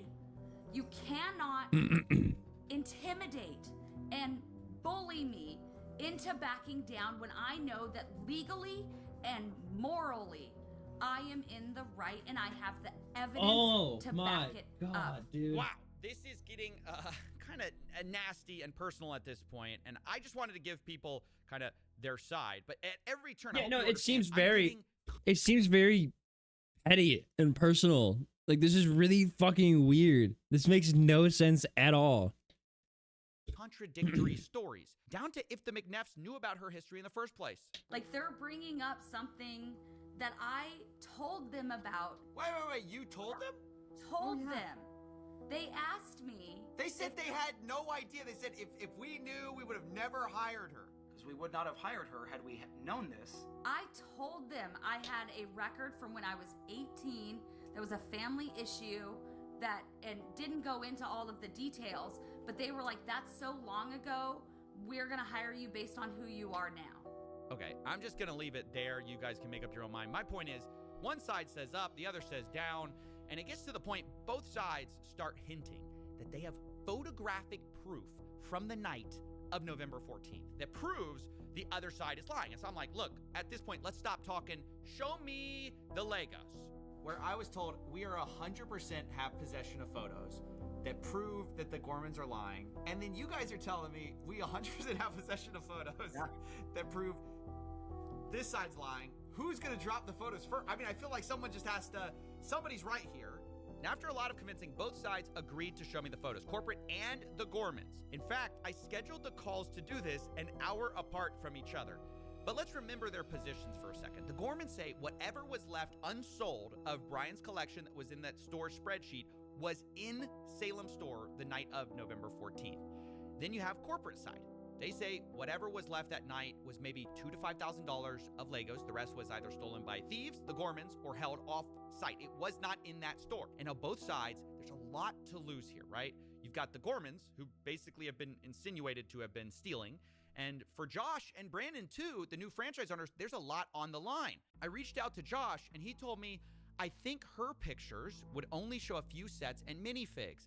I replied, so if I can prove that the Lego sets were in the store, that will prove Brandon was lying? Josh replies, if it shows something different, then yes, I will eat my words. So the stakes have been established. And let's see the evidence, starting with Matt McNeff. First, hand it over. Let's see it. Video, October 24th, 2024, for a baseline of how the store looked. So this is the Salem Kaiser location, is that correct? Salem Kaiser location, yes. So is it fair to say I'm seeing quite a few Legos here? I mean, I'm seeing a store of Legos. You'd agree? There's a good amount of Lego on hand. This isn't what I would say is a well-stocked bricks and minifigs, but it's not understocked. It's not terrible. It's I would say a little below average as far as I wonder who's the father. We're watching an episode of Mario right now. Overall stock. So now let's go to November 14th. Can you still see my screen? Yes, sir. Okay. So November 14th. When Brandon was in there helping. Wait, this is the day. This is like the big day. This is the day. Hold on, I gotta prep myself emotionally for this. Okay. This is a big deal. This is D-Day. This is the big moment. This is Brandon takes over the store. We don't know where the Legos are after this moment. We don't know where the Legos are after this moment. And I want to point out again that we've had. That's sus. We don't know where they are after this moment. Had this for a while. We haven't this is the first time we've shown this publicly. We've been waiting for our attorneys to give us the approval to say, hey, this is okay now to share in this capacity. So we'll go through these. I have anger in my heart. This is what Josh saw, or not Josh, sorry, Brandon saw. He took pictures of everything in the store, all the inventory in the store. This is what the shelves looked like compared to what you just saw a moment ago. Okay, so I'm seeing a lot less. Just to state the obvious, go back a little bit. Yeah. I'm seeing like way less. So yeah, the pictures I was being shown on November 14th, those shelves looked emptier than they did on the day of October 24th. But to be fair to the Gormans, they addressed the empty shelves themselves. As we get to the very end of this video in particular, right here, you'll see that empty space right here. So this is the retired and certified set section that we have to keep separate from the new in box current sets being sold by Lego. All those empty spaces up there were the sets that we had on display during the day from Brian's collection that every night when the store closed, we pulled off and put back into the safe and then put back out in the morning. So when they say, see, there's empty space on the shelves, yeah, because we put them in safes at night to keep them safe. Because we have giant windows. Yeah, it's an explanation that kind of makes sense given the history. Now, of course. A, yeah, they could have stolen stuff. B, their shit that their explanation kind of makes sense. That yeah, sure, we have certain inventory. Like I used to have the same shit. We had certain inventory that comes out during the day, and when we close, we put it away because there's big fucking windows in the front of the store, and people will see that shit, break in, and steal it. So TCG starts and he fucking starts the Pokemon right now, to be honest. But no, their explanation makes sense. Like it feels like you're getting half of the story from Bricks and Minifigs when they're showing this video and being like, look at all these empty shelves. We're not sure what the deal is here. But then the Gormans had an actual explanation for why the shelves were empty at least. So yes, it could be either way, but I am leaning towards the Gormans because they actually had an explanation, not just, hey, look, the shelves are empty. This is something I had to ask the McNeffs about. Is this a case of, did y'all see Star Wars sets in the back? Did y'all not see the Star Wars sets in the back? Did he take, not in the back, but specifically in a safe? Like there were a bunch of Star Wars sets in a safe. Did Brandon see those? Has there been talk of those? Do you know what I'm talking about? Yeah. My understanding is that he took pictures of everything, and all those photos I showed you of the Star Wars were all the photos, or was literally all the Star Wars inventory in the store. Yeah, the McNeffs say all of the photos should be with Brandon of all the Star Wars items. And to be fair to them, they showed me a lot more pictures and even showed me a spreadsheet of all the Star Wars sets in the store the night Brandon took it over. And it valued to about like $5,000 to $10,000 or so. But then I had to ask. Oh, sorry, here's another set. Okay. Do you think y'all have all of these? Very likely. Okay. Again, I'd be surprised if we did. Whoa, wait. Is his collection sealed? I never got that info. Was his collection sealed? Because if it was sealed, classic Star Wars stuff, oh, that's the fucking money right there. That's what the issue is. It's sealed classic Star Wars stuff that they don't sell anymore. That shit is valuable. But if it's built sets and classic sets, it's still valuable, but it's not as worth as much as the in the box sealed classic product. To help myself, I started to bring up some of Crystal's photos to see if they matched up. Have you seen this before? Not that I recall. So, do you see that? Yep. So do you see it's in like some kind of like a safe thing? I don't know if you can see the sides there. Looks like a bookshelf to me, but sure. Oh my god, his stuff was sealed. So I think the important thing is making sure that all of these are in the inventory for Mansell. Sure. Sure. That's cool. 75041. Yep. The Vulture Droid. 75169. Well, we're going through everything. 169 I'm not seeing, so there may be... Okay, so there's one that is not on our list. Let's try this. 10240. Okay, nope, not seeing that one either. What about 9493? 3. I don't see that one either. So maybe those were locked at the time, and Brandon did not get those pictures. All right, that's kind of a problem because the Gormans had over 200 photos of this store. I definitely knew looking at these photos, there's a lot more Legos in the Gormans photos by quite a lot that Brandon's photos just didn't show. But corporate didn't really see it that way. But still in... Yeah, let's go back and look at those set numbers. 169 I'm not seeing, so there may be... Hang on, let me go back a little bit more. Hang on. 75025. 75025 Lego. I spelled that wrong. That's the 2013 Defender class cruiser. Holy shit! Holy shit! Holy shit! Holy shit! Oh my god! Look at the price on that! Fuck! Yeah, these are classic sets. Hang on. Sure. 9493.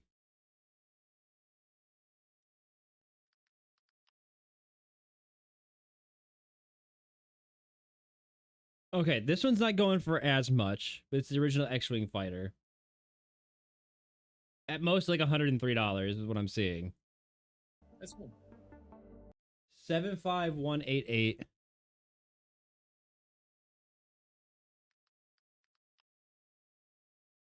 Okay. Okay, Jesus Christ.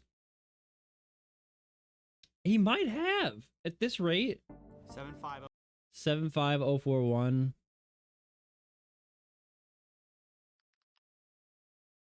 Okay. Okay. 041.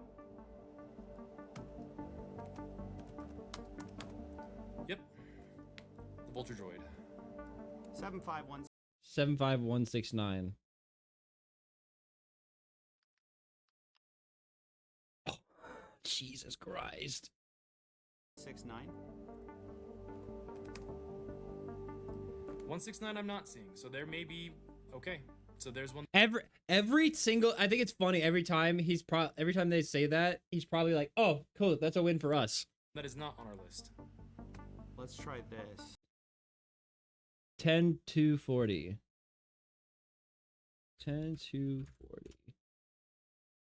Oh, wow. Jesus Christ.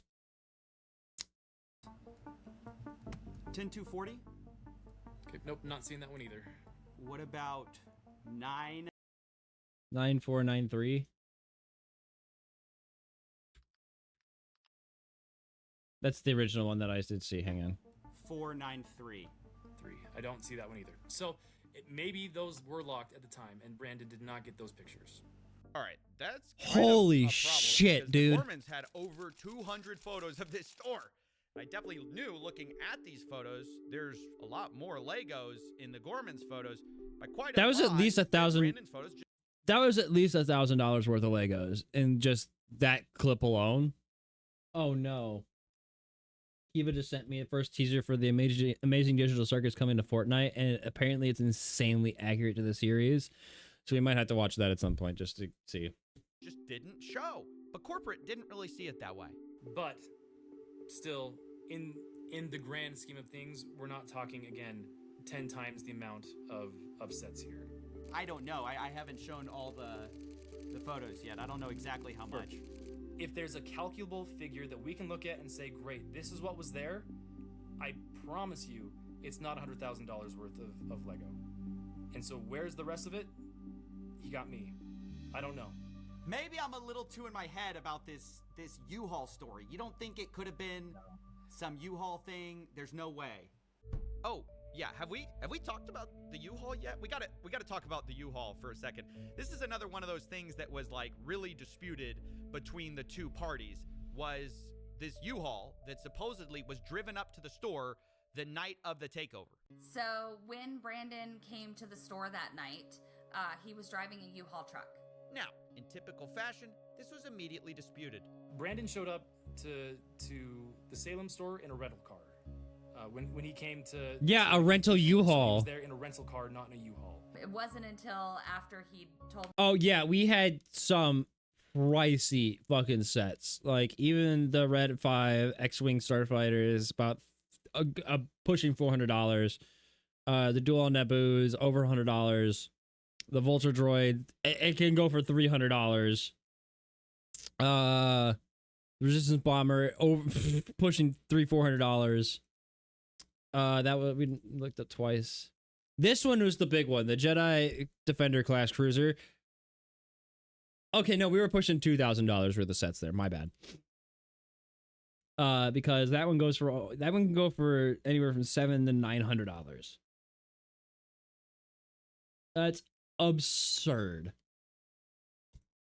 Told me he was taking the keys and locking me out, that I really kind of paid attention to the fact that he had a large, not the small, the large U-Haul truck. So yeah, I just kept hearing about this U-Haul truck. Now, why is it significant, U-Haul or not? Well, one, a U-Haul truck can fit a lot of Legos, but the big reason it mattered to me was because I was actually called by an ex-employee of the Bricks and Minifigs store in Eugene, Oregon. Remember, that's the one that Brandon and Johnny owned. And he told me something very interesting. I'm a former employee, started in 2024, and I was working under the old manager Brian, and he sold the store to Brandon, Best, and Josh. What store was this? Bricks and Minifigs where? Okay, now what did you see that made you want to talk to me? I saw Reckless Ben's YouTube video about the Salem store closing down because when I was talking to my co-workers about the situation about Salem. Just out of curiosity, hang on.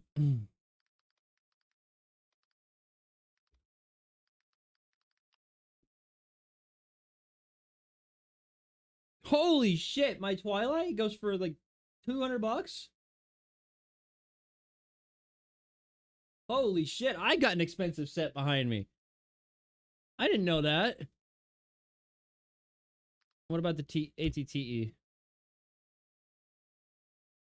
Okay. Okay, I've got like $400 worth of Lego on my top shelf back there. I didn't realize they were that expensive. Well, now they are. That's cool. Okay, cool. Cool. I was just curious. And what we were told through other employees that it was just a bad area to work in. It was like haunted, if you will, is what was going around. But after seeing the video of Reckless Ben, he exposed them. It makes a lot more sense with what we dealt with Brandon and Josh. Like, oh, Crystal stole Lego sets and bolted out of the country. Who says that? Brandon Best told us. When he was So Brandon Best is known for just lying. dropping off all the Lego sets to us that night. The used, like, there was a bunch of used Lego sets that were like saran wrap. Shits and giggles, look up the OG Death Star. Okay.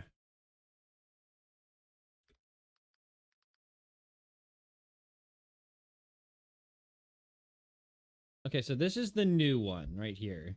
This is the new one with the split down the middle. Is that it? I don't think it's staged. There's no way it's staged. Holy shit. Let me just try typing. Okay, here we go. The history of the sets. The first one. No. Continue. Reject. Fuck you. Leave me alone. So the original one was from 2005 with the little ship flying around it. All right, so 2005, set number 10143.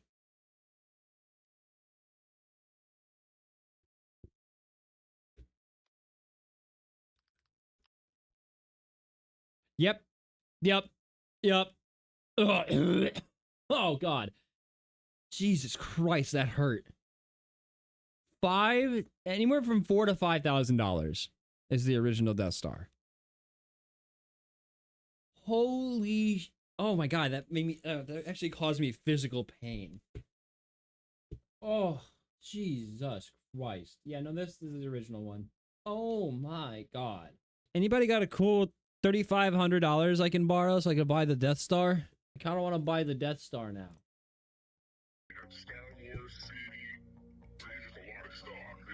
I'm covering shipping and taxes. Wait, they brought a U-Haul truck. But listen. I borrow the money, I buy the set, and I put it in my background. It's a tax write-off because it's for content.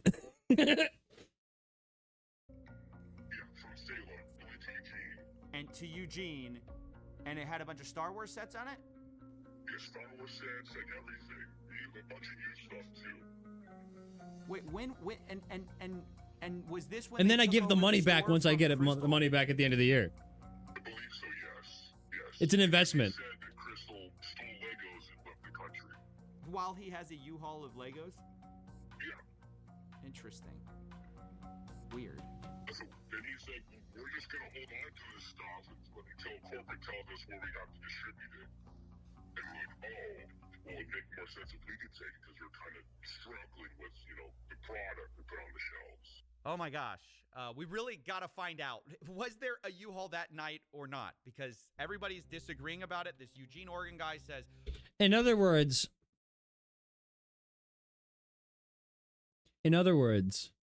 this guy is known for being the one that takes over stores, kicks them out, and then blames the previous owners for stealing.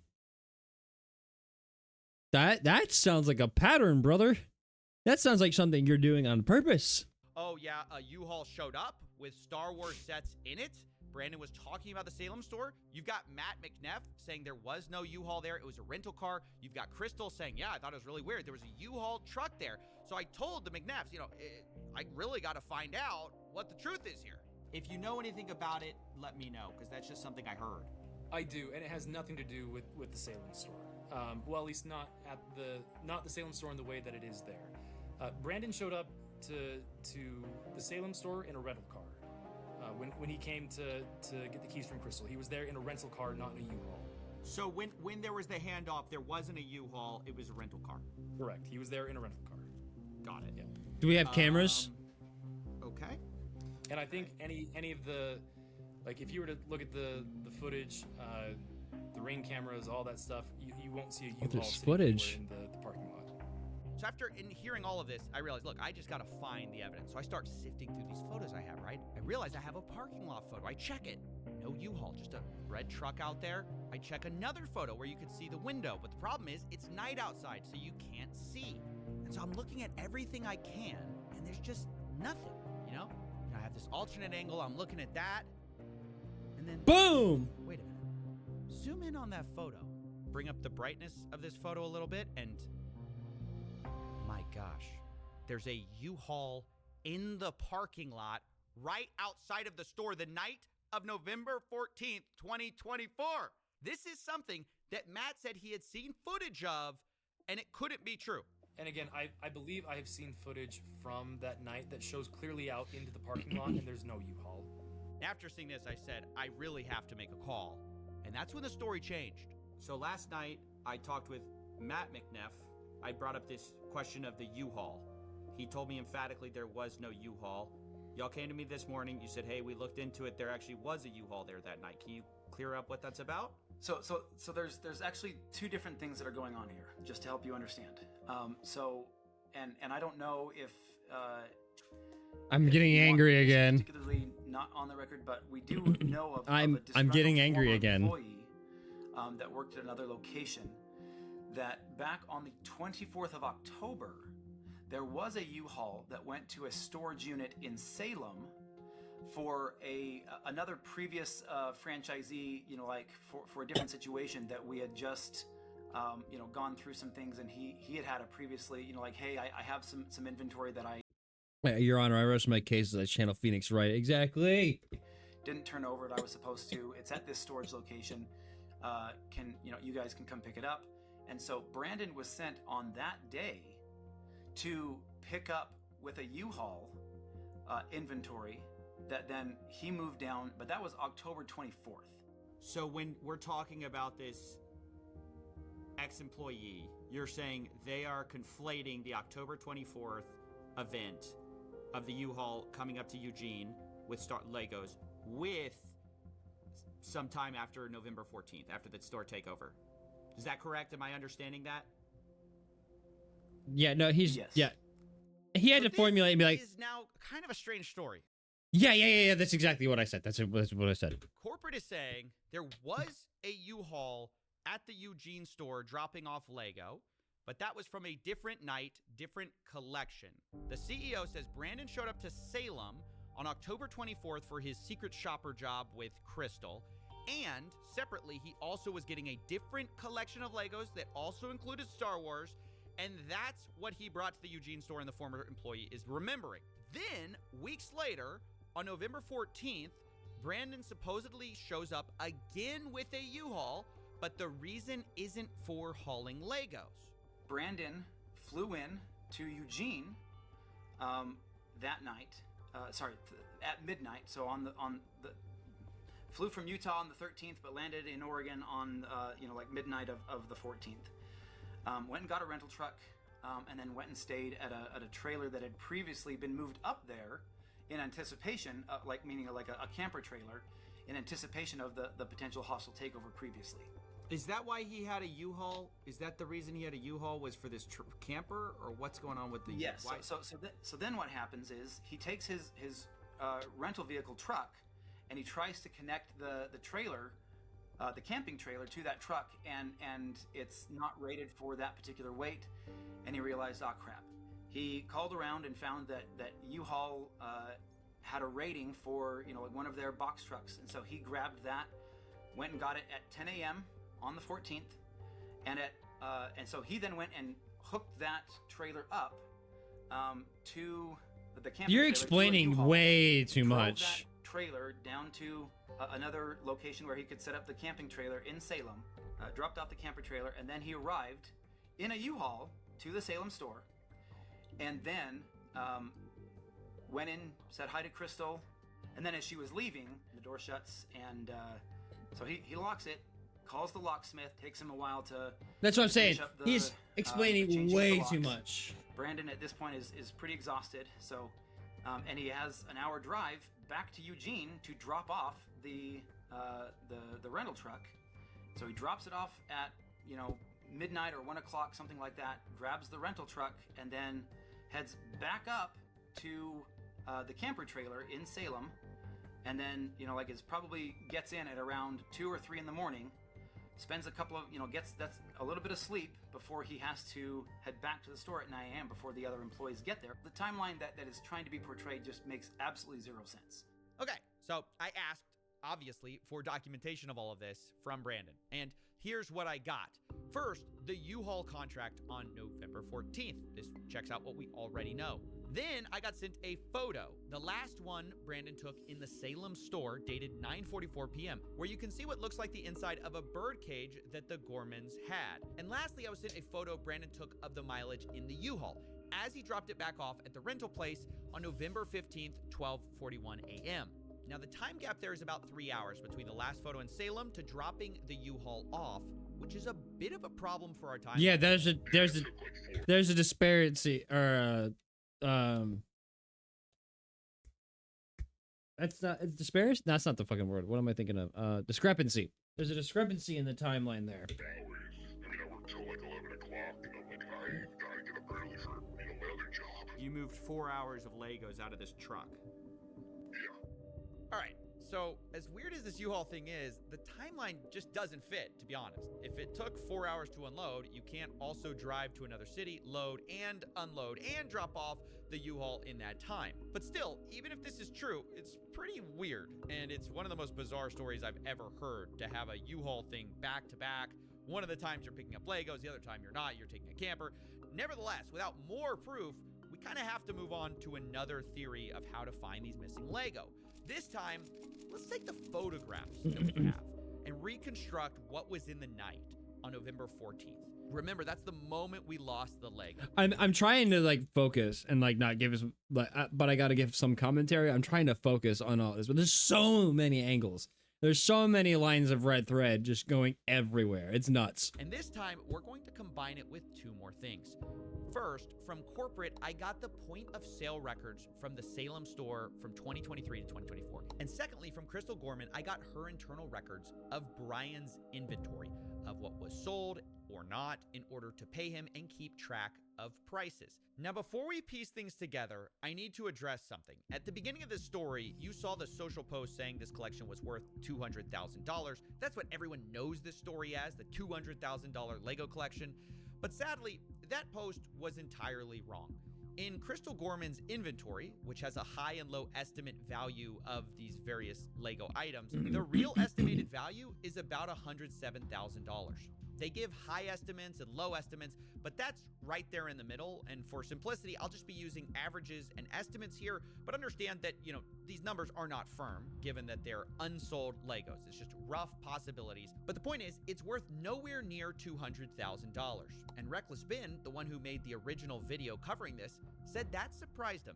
Yeah, I mean, this entire time, literally every single person's been telling me there were $200,000. Like, that's how much, like, you could sell all these sets for. My original assessment of about $200,000 was going up to his father's house and looking in 3 different rooms with all the sets. It was before I'd actually gone through and had set numbers and done an actual like evaluation. I looked at it and went based on as okay, that makes sense. A visual appraisal and evaluating it, that number changed. But we put out the press release well in advance of the event itself, so that press release went out before I had those full numbers.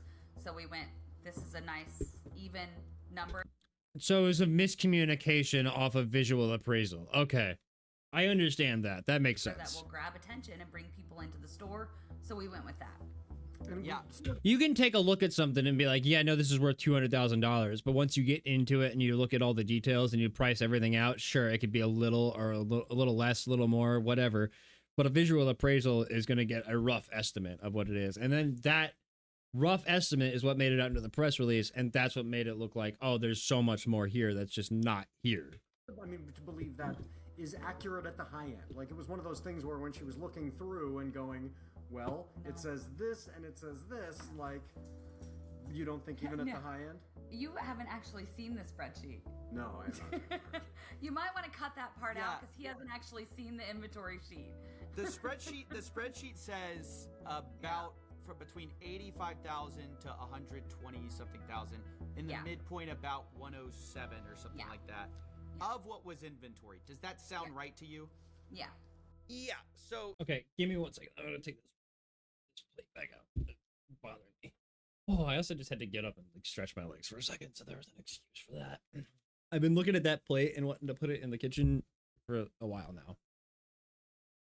This has been a really big point of misinformation to clear up, because if we're ever going to find the missing Lego, we need to start with the right number, the right value. It's about $107,000. Now, between 2023 and 2024, the Gormans record sales of about $24,000 of Brian's collection in their inventory tracking list. And of those sales, Brian was entitled to about 65 to 70% of it. He was paid $17,000, which roughly tracks with that. Which means on November 14th, the big night, the remaining amount of Brian's collection that should have been in there is about $82,000.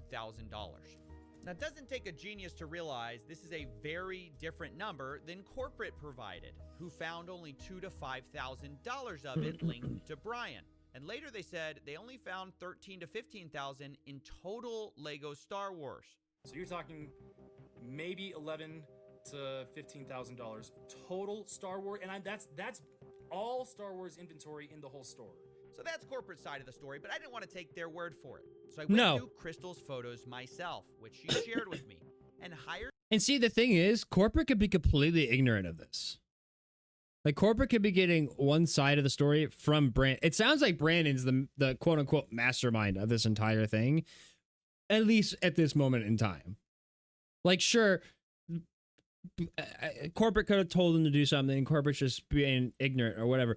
But from my perspective at this point, from everything we've heard, corporate might be ignorant about it, and because they're giving him, they're talking to CoffeeZilla about pretty much everything. They're giving him as much as they know. And the CEO, like the head honcho guy, is like, oh yeah, he said he did this, this, and this. He's got pictures, blah blah blah. So yeah, I'm thinking at this point, Brandon might be the main suspect behind all of this, and just feeding corporate a story. Darth Brickus the Unwise, basically. People to go through and hand tag the Star Wars Legos that were in these photos. Wait, I'm lost. How can the price be that high when we heard the price estimate? Because it's an estimate. Like, she said she was walking around and not actually like pricing things out. She was seeing sets that were like, oh, this is probably around this much. This is probably around this much. So she gave an estimate of the entire collection. And then whenever they actually priced everything out and like looked up prices and all that stuff, it came out to a different number. Because, like, if you're in the hobby for something, you could be like, oh, yeah, this thing is around this much money. But when you look it up, oh, prices change, go up and down and all that. So that's that's my guess of what happened. Is it was a visual appraisal. And then once we started digging into it and looking up the actual prices, it ended up being a little lower than we were thinking. I mean, it's still $107,000, but yeah. We looked through over 200 plus photos, multiple videos, and matched what we saw with Brian's collection. In the end, I ended up with about $21,000 of Legos matching Brian's collection that can be proven to be in the store on the night of November 14th. Now, to state the obvious, that's about 3 to 5 times what corporate estimated, at least on their press release. Now, yes, there are inherent errors in these estimates. Maybe we picked up some Lego that matched Brian's collection, but wasn't Brian's. But even though this is a bigger number than corporate said, I have to admit, even with pretty generous assumptions being made, there's still a huge gap of about $61,000 here that I just couldn't find. But then I learned Brian had made a special side deal with M&R Productions, who had recently purchased some Legos from him. And this is where it starts to get messy. So these are the pictures that M&R Productions sent me, looking at the Lego that Brian sold him. This was stuff reportedly in storage, and it's interesting because of an early... So these are the pictures that M&R... Okay, here we go. No, this makes total sense now. He stole the Legos and is just feeding corporate a fucking story. What was that number? 75, 101. Okay, that one's not as high a price. I'm trying to find something I can actually read. 75093.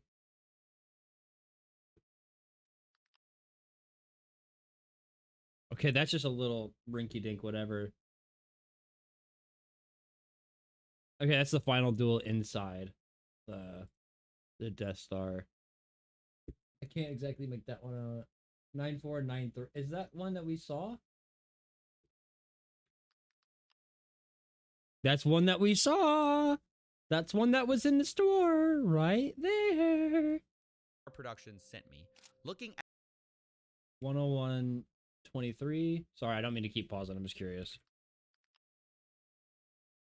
Oh my god. Are you shitting me?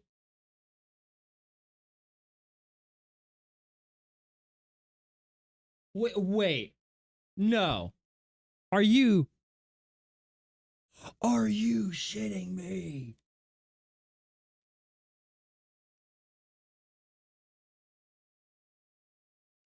Oh my god. That's it.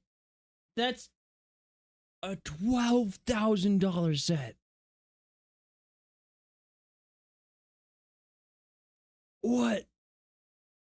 I got goosebumps. What the fuck?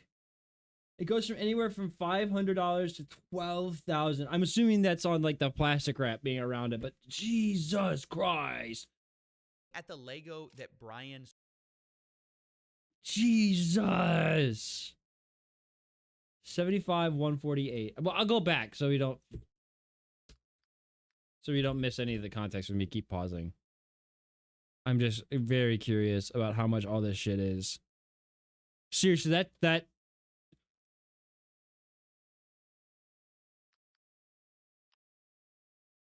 that's huge. That's a 12. That's a majority of this collection right there. That's a big chunk of what the fuck you guys are missing. 75 129.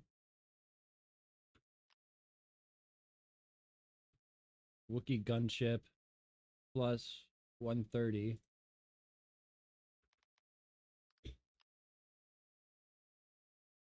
Okay. That Cloud City one. Sold him. This was stuff. Okay, let me go back to the beginning of that section and we'll just press play and let it go. From him.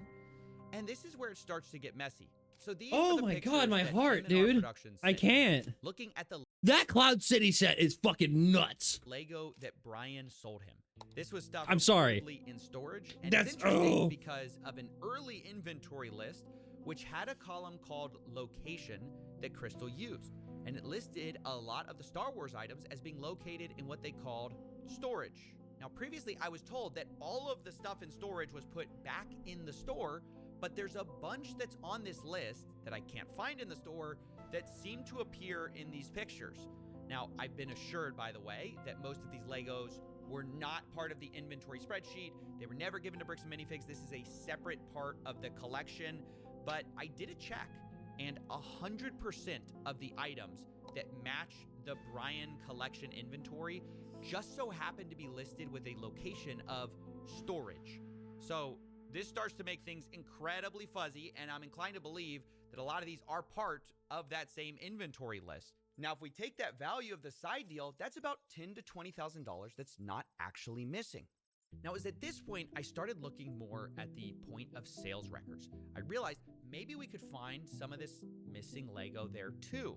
So this is from the Salem internal store records. Like, I guess this is what is entered when someone does a sale, and it's everything from September 2023 to November 2024 of Star Wars anything. And by the way, before we continue, yes, this was all a lot of work. If you want to, please support us on Patreon. That's how this show gets made. But anyways, according to those records, about $51,000 in sales went through during this time period in a way that matched Brian Mansell's collection. Now, that really worried me because Crystal's inventory list showed only $24,000 in sales for Brian, and Brian was only paid for that amount. But suddenly, I remembered back to a time when I spoke to Crystal, and I asked how much was sold prior to the takeover. which is something similar from what you told me, Crystal. Yeah. You told me, hey, it was about 50-something thousand. So wait, Brian. Okay, I got confused. Brian made a private sale. Brian's the guy who actually had like owned the sets prior to all this. Okay, no, I confused myself. I thought they were talking about the guy picked it all up in a U-Haul and made a private sale and made himself a bunch of fucking money. Hey James, there's a bot. Kill it. Yeah. But Brian was only paid 17,000. Okay. And it should have been about double that. And I'm just trying. We don't need AI viewers. Of that, given that everyone. We have a genuine tiny community here, and I respect and love every single one of you. So keep watching. I'm never going to use fucking view bots or anything like that. Accusing each Oh, other. I got it. Right I got it. I mean, without seeing any of those records, without seeing those individual tickets, I can't answer Got that it. any better. Okay, this is kind of a problem. The math ain't math in here. 65 No idea. to 70% of 50,000 is almost double what we believe Brian was paid. And digging into the details, it turns out a lot of these sales come from what Crystal's spreadsheet actually categorizes as layaways, meaning they were marked as having been sold, but layaways are when someone puts a down payment on an item and later pays it off. Mhm. But the problem was there were a lot of these, worth about $20,000 in layaway, and that felt a little strange to me. And because of that, I asked Josh Johnson, the incoming owner, and he responded, quote, there were 2 to 3 items on layaway when they took over. So on the list of that, on the inventory list, do you know about how many layaways I haven't gone through and done a count, but I know it was vastly more than 2 to 3. It was about 98. That makes sense. So there were about $15,000 to $25,000 worth of sets on layaway. Okay. That's just the part that's surprising. That's the part that I can't get my head around. I go, how could, let me just be really honest. I don't believe there was that much layaway. I don't know. I don't know how that's possible. How could there be that much layaway?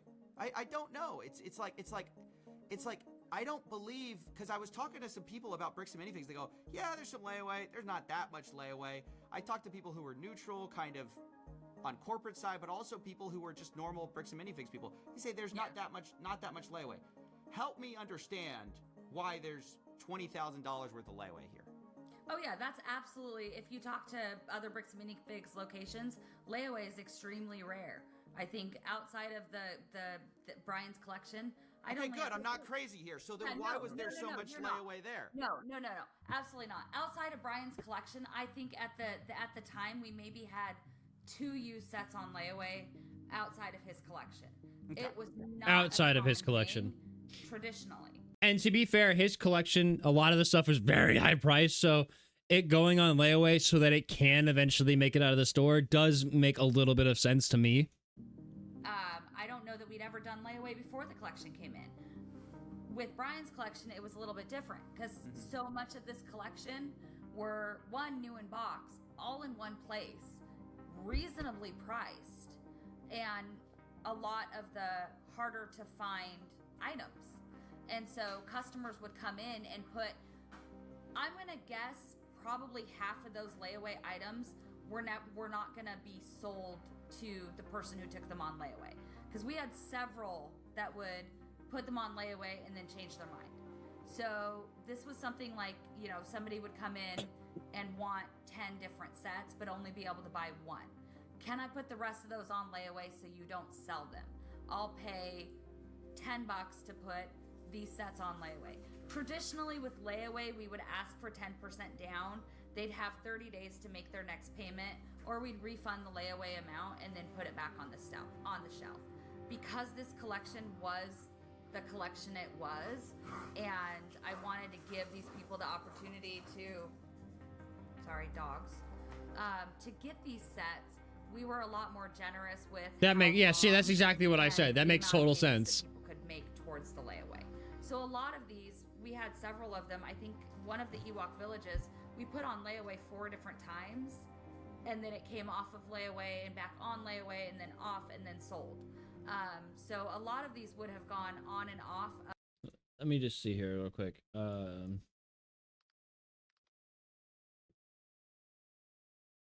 Okay. Okay, yeah, I can see why Ewok Village would go on layaway. Holy shit. Yeah, okay. Yeah, no, that makes total sense. That's fucking cool, though. That's really cool. I like that.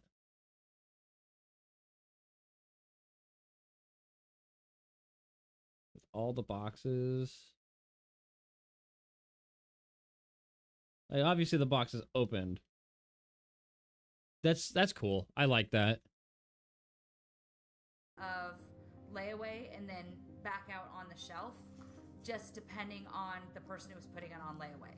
That was completely unique to this collection. So look, I'll be honest. I don't trust Josh Johnson, but something is weird here.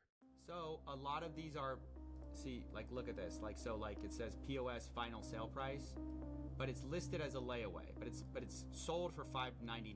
Yeah. Because it matches with the store sale price. Okay. So were they on layaway? Were they accidentally marked layaway on the spreadsheet? What's going on there? I mean, without seeing the actual sales ticket and seeing what else, like what items were sold together, what else was sold with it, I can't actually see the sales ticket. We had several layaway items in which customers were putting multiple things on layaway, paying for most of one item, and then, or they were buying, 8 different things together and then putting all of them on Okay, so before they finish, I'm guessing that things were labeled as layaway regardless if the full sale is done, and a bunch of stuff went on layaway as group tickets. Layaway and making payments on multiple items at the same time. Our Ewok Village was one of those cases. At some point he had, I think, like 8 or 9 different items on layaway. So they'd come in and make a payment for a bulk payment. I've got 800 things on layaway. I'm gonna make $100 on my payment. One customer in particular would do that, and then when he'd gotten up high enough to pay for one set, we'd pull that set out, mark it as sold. So without seeing the actual tickets and my layaway records, I cannot answer a question any clearer than that.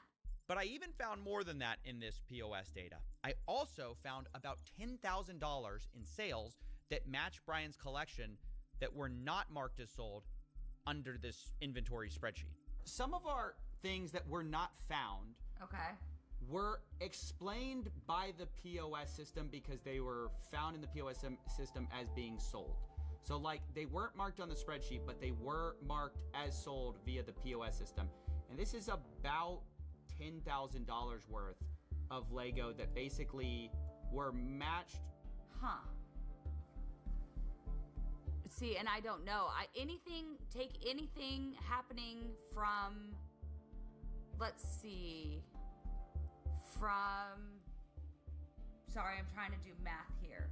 I don't know without being able to see all of the records. There is a possibility that the consignments were ended when I wasn't at work and I just didn't go through and pull them up. They didn't get put in the consignment ticket. I hadn't gone through those consignments in a couple of months. I hadn't gone through the inventory in the back room in a couple of months. So it is entirely possible there were sales that were finished that I never clocked as being finished. Yeah, you didn't go through and finish the records. Without going through and actually seeing it. But you're saying it's possible stuff was sold, not updated on this inventory list. It's entirely possible that stuff did not get updated on my spreadsheet. Things happen. Human error and all that. I still 100% believe these guys so far. I'm not going to sit here and claim it's not possible. It's possible I missed things. So where does this leave us? I know some people are jumping to conclusions here, but I must remind you that on the night of November 14th, 2024, Crystal Gorman I'm still very confused. was concerned about Brian getting paid or not getting paid. He has not been paid his percentage yet, and if I don't have the tickets, I won't know how much I need to pay him. Okay. So Crystal, ultimately, that's a business thing and not necessarily yours. Brandon will take, if taking on the business, he takes on all that consignment. So obviously, one could see that and say she was intending to reconcile with Brian. Maybe she hadn't gotten around to it. And of course, corporate will probably take a more cynical view of what she's doing. It's probably like you do it every so often. You're not doing it constantly because you don't want to just give him $5, $10 here and there, a couple $100 there. You want to be able to do it like once every month, every couple months, so that way there's actually a significant amount of payment that can be given back to Brian. I totally get that. You want it to be worth his time. You want it to be worth your time to write a check or do whatever you're doing. You don't want to do it for just like pennies whenever you can give him thousands of dollars at once. Everything that the Gormans are saying makes total sense to me. Like, oh yeah, human error. I might not have done that. I totally didn't check inventory for a couple of months. I may not have updated something. I mean, there's a little bit of like, why weren't you doing your job kind of thing, but it's like, shit, you're gonna get to everything every single day? No, you're not. By printing these receipts. But the point is, regardless of whose side you're on, I think we can all agree there's a lot of weird stuff here on all sides. Abnormal stuff. Sure, maybe you can chalk some of this up to bad record keeping between the U-Haul, the layaways, the $20,000 in Lego sets that corporate called $2,000 to $5,000 that was there that night, the off-book deals. But even if we can't like fully know 100%, you know, what these weird things were about, I think they tell a story of what actually happened to Brian's collection. In a way, multiple people, I think, are kind of right, kind of wrong. The Gormans were correct that more of that collection was there that night of the takeover than previously thought. But corporate also alleged that some of it was offsite, and that appears to be partly true, although some of that is disputed, and it looks like, you know, way more of the collection was sold and layawayed than Brian was paid for. But all in all, there's a lot less missing than many people think, especially if your starting number is $200,000. I estimated, and I must emphasize, estimated with bad records, that there's only about $10,000 to $20,000 in Lego that isn't explained by one of these sources. This isn't to say Brian's been fully compensated. Much of this Brian wasn't paid for that I know of, so I estimate he's still out about $50,000 to $83,000 for Lego he wasn't compensated for. And I think honestly that's something that Bricks and Minifigs obviously should handle and make right. Regardless of what a franchisee does, the new one, the old one, the company behind it must stand behind their product, their service, and I can't imagine a better example of a company doing the opposite. Unfortunately, Bricks and Minifigs has chosen to deflect and dodge responsibility at most opportunities and created a really awful customer experience that has snowballed into this crazy series of events. But instead of taking accountability for that, they've taken an aggressive legal strategy, which I told them personally was a horrible idea. As of writing this, Brian Mansell is being sued for $1.3 million as part of a legal campaign against him and Reckless Ben and any of the associates. Remember, Brian is the same guy who lost all these Legos at Bricks and Minifigs store. And I told the CEO and COO that's ridiculous and they should drop this. Look, mistakes have been made by plenty of people here, but there's a lot more people who have inflicted self-owns, the likes of which we've rarely seen. By just was that the redacted picture, or is that the redacted video from yesterday? Fork in the road, no pun intended. But the best path to making things right, in my view, is by just making Brian whole and moving on. Drop the aggressive legal strategy. You are a Lego store at the end of the day. You are supposed to be about fun, not about a rerun of Suits. But anyways, that's my investigation. Those are my closing thoughts. And I knew I wanted to approach everyone involved in this whole story with my results and see what they thought to close things out. All right, let's do it. That makes sense to you, because I'm showing everyone in this story and saying, hey, the thing are any of these numbers blowing your mind, or is any of this crazy to you? No, it's not crazy. But what's crazy to me, again, like all the photo evidence that both sides you sound worked up now. Points to there being, sure, $20,000 worth of Lego in this of Star Wars Lego in the store that night, right? I don't know, man. I'm just like, can people understand maybe why there was some confusion and why there was some hesitation when somebody comes in and says, hey, you owe me $60,000 worth of product in Lego, and we go, we don't even know who you are. Like, yeah, Crystal mentioned something about consignment on her way out the door. And we go, sure, we'll get that figured out. But then the guy just walks in and demands $60,000 worth of Lego. Like, what am I supposed to do other than say, cool, show me, can you show me the proof? The problem is there's so much of a dispute on the timeline, and this is what's going to make this story so hard to tell, is like, they say, you guys are unreasonable. They tried, and eventually they gave up. But they say they tried, and they were basically met with, like, unreasonable requests, things like that. So... No, I don't want to say it was just a misunderstanding. There was a lot of just, no, you're lying. It was very, because there's multiple, sure, there was a level of misunderstanding between the old owners telling the new owners that there was an agreement, and then the guy coming in and wanting his money, and then the new guy's not knowing who the fuck he is. Sure, that's a level of misunderstanding. But there's also, hey, there was a U-Haul there. No, there wasn't. Oh, actually, yes, there was. There's a lot of lying. There's a lot of covering up, and there's a lot of corruption whenever it comes to the police department and the court system in this entire thing. It's not just the misunderstanding, it's the level of cover up that we're doing for what seems like a simple misunderstanding that could just be solved by talking things out, looking at paperwork, and be like, oh yeah, we do owe you this money. Sorry about that. We'll get you taken care of. When that could have just gone down like that, and there would be no need for all this bullshit that came out of it. Basically, I don't understand why we didn't just try to get to the bottom of it, and why we just started deflecting and lying and just doing all this nonsense. It doesn't make any sense. Verification? Documentation? Is that unreasonable, do you think? Well, I think they would say they provided the documentation, and you guys say you need more documentation. So, I mean, that's kind of the... Right. A spread, like, I understand, a spreadsheet and a contract are a good start. Yeah. Yeah, but we never got that.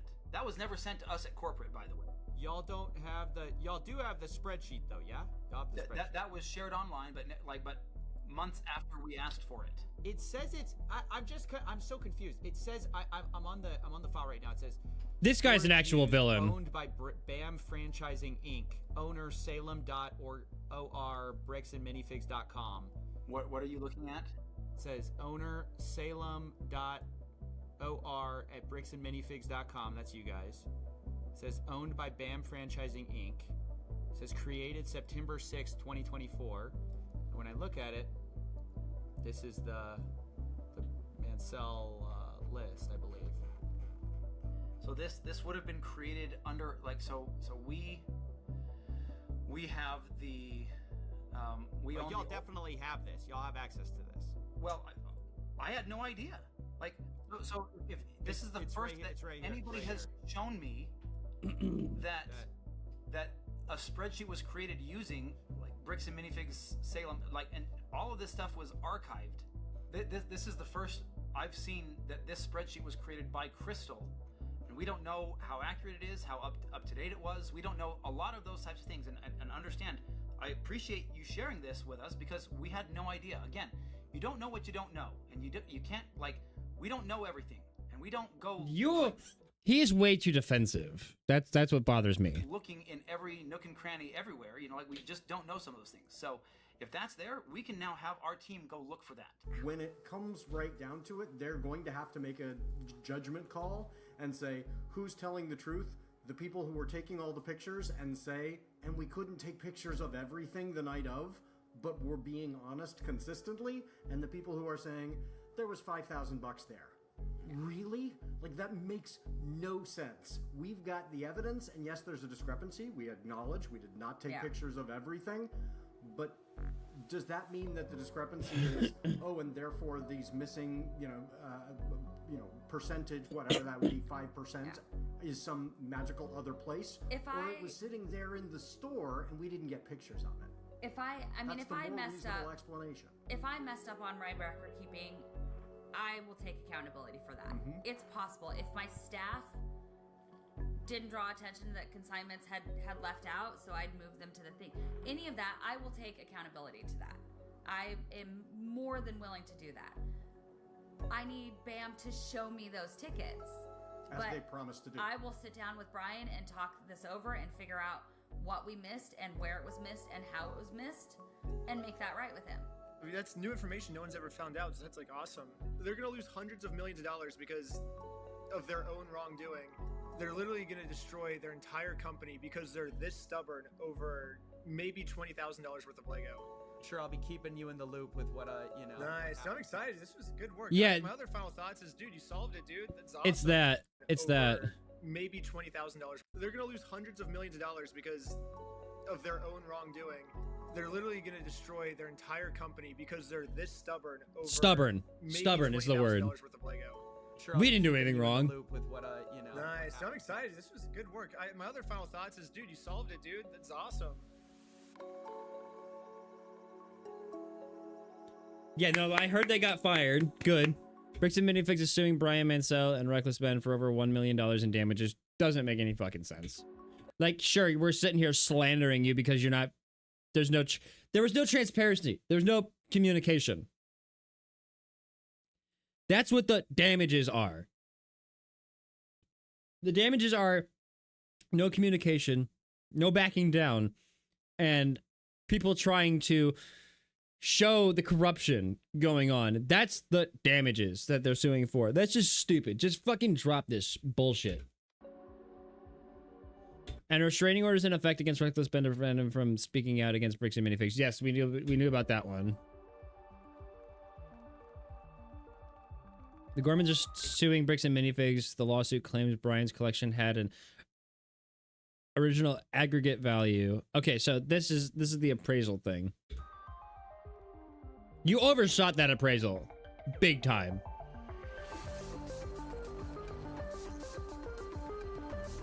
Just wow. Just wow. This entire thing was just a big misunderstanding and nobody communicated properly. Is what it fucking comes down to. And now the corporation is refusing to back down and just being stubborn and being like, nope, we're suing. Nope, fuck you. Drop the fucking lawsuit. You fucking tools. Jesus Christ.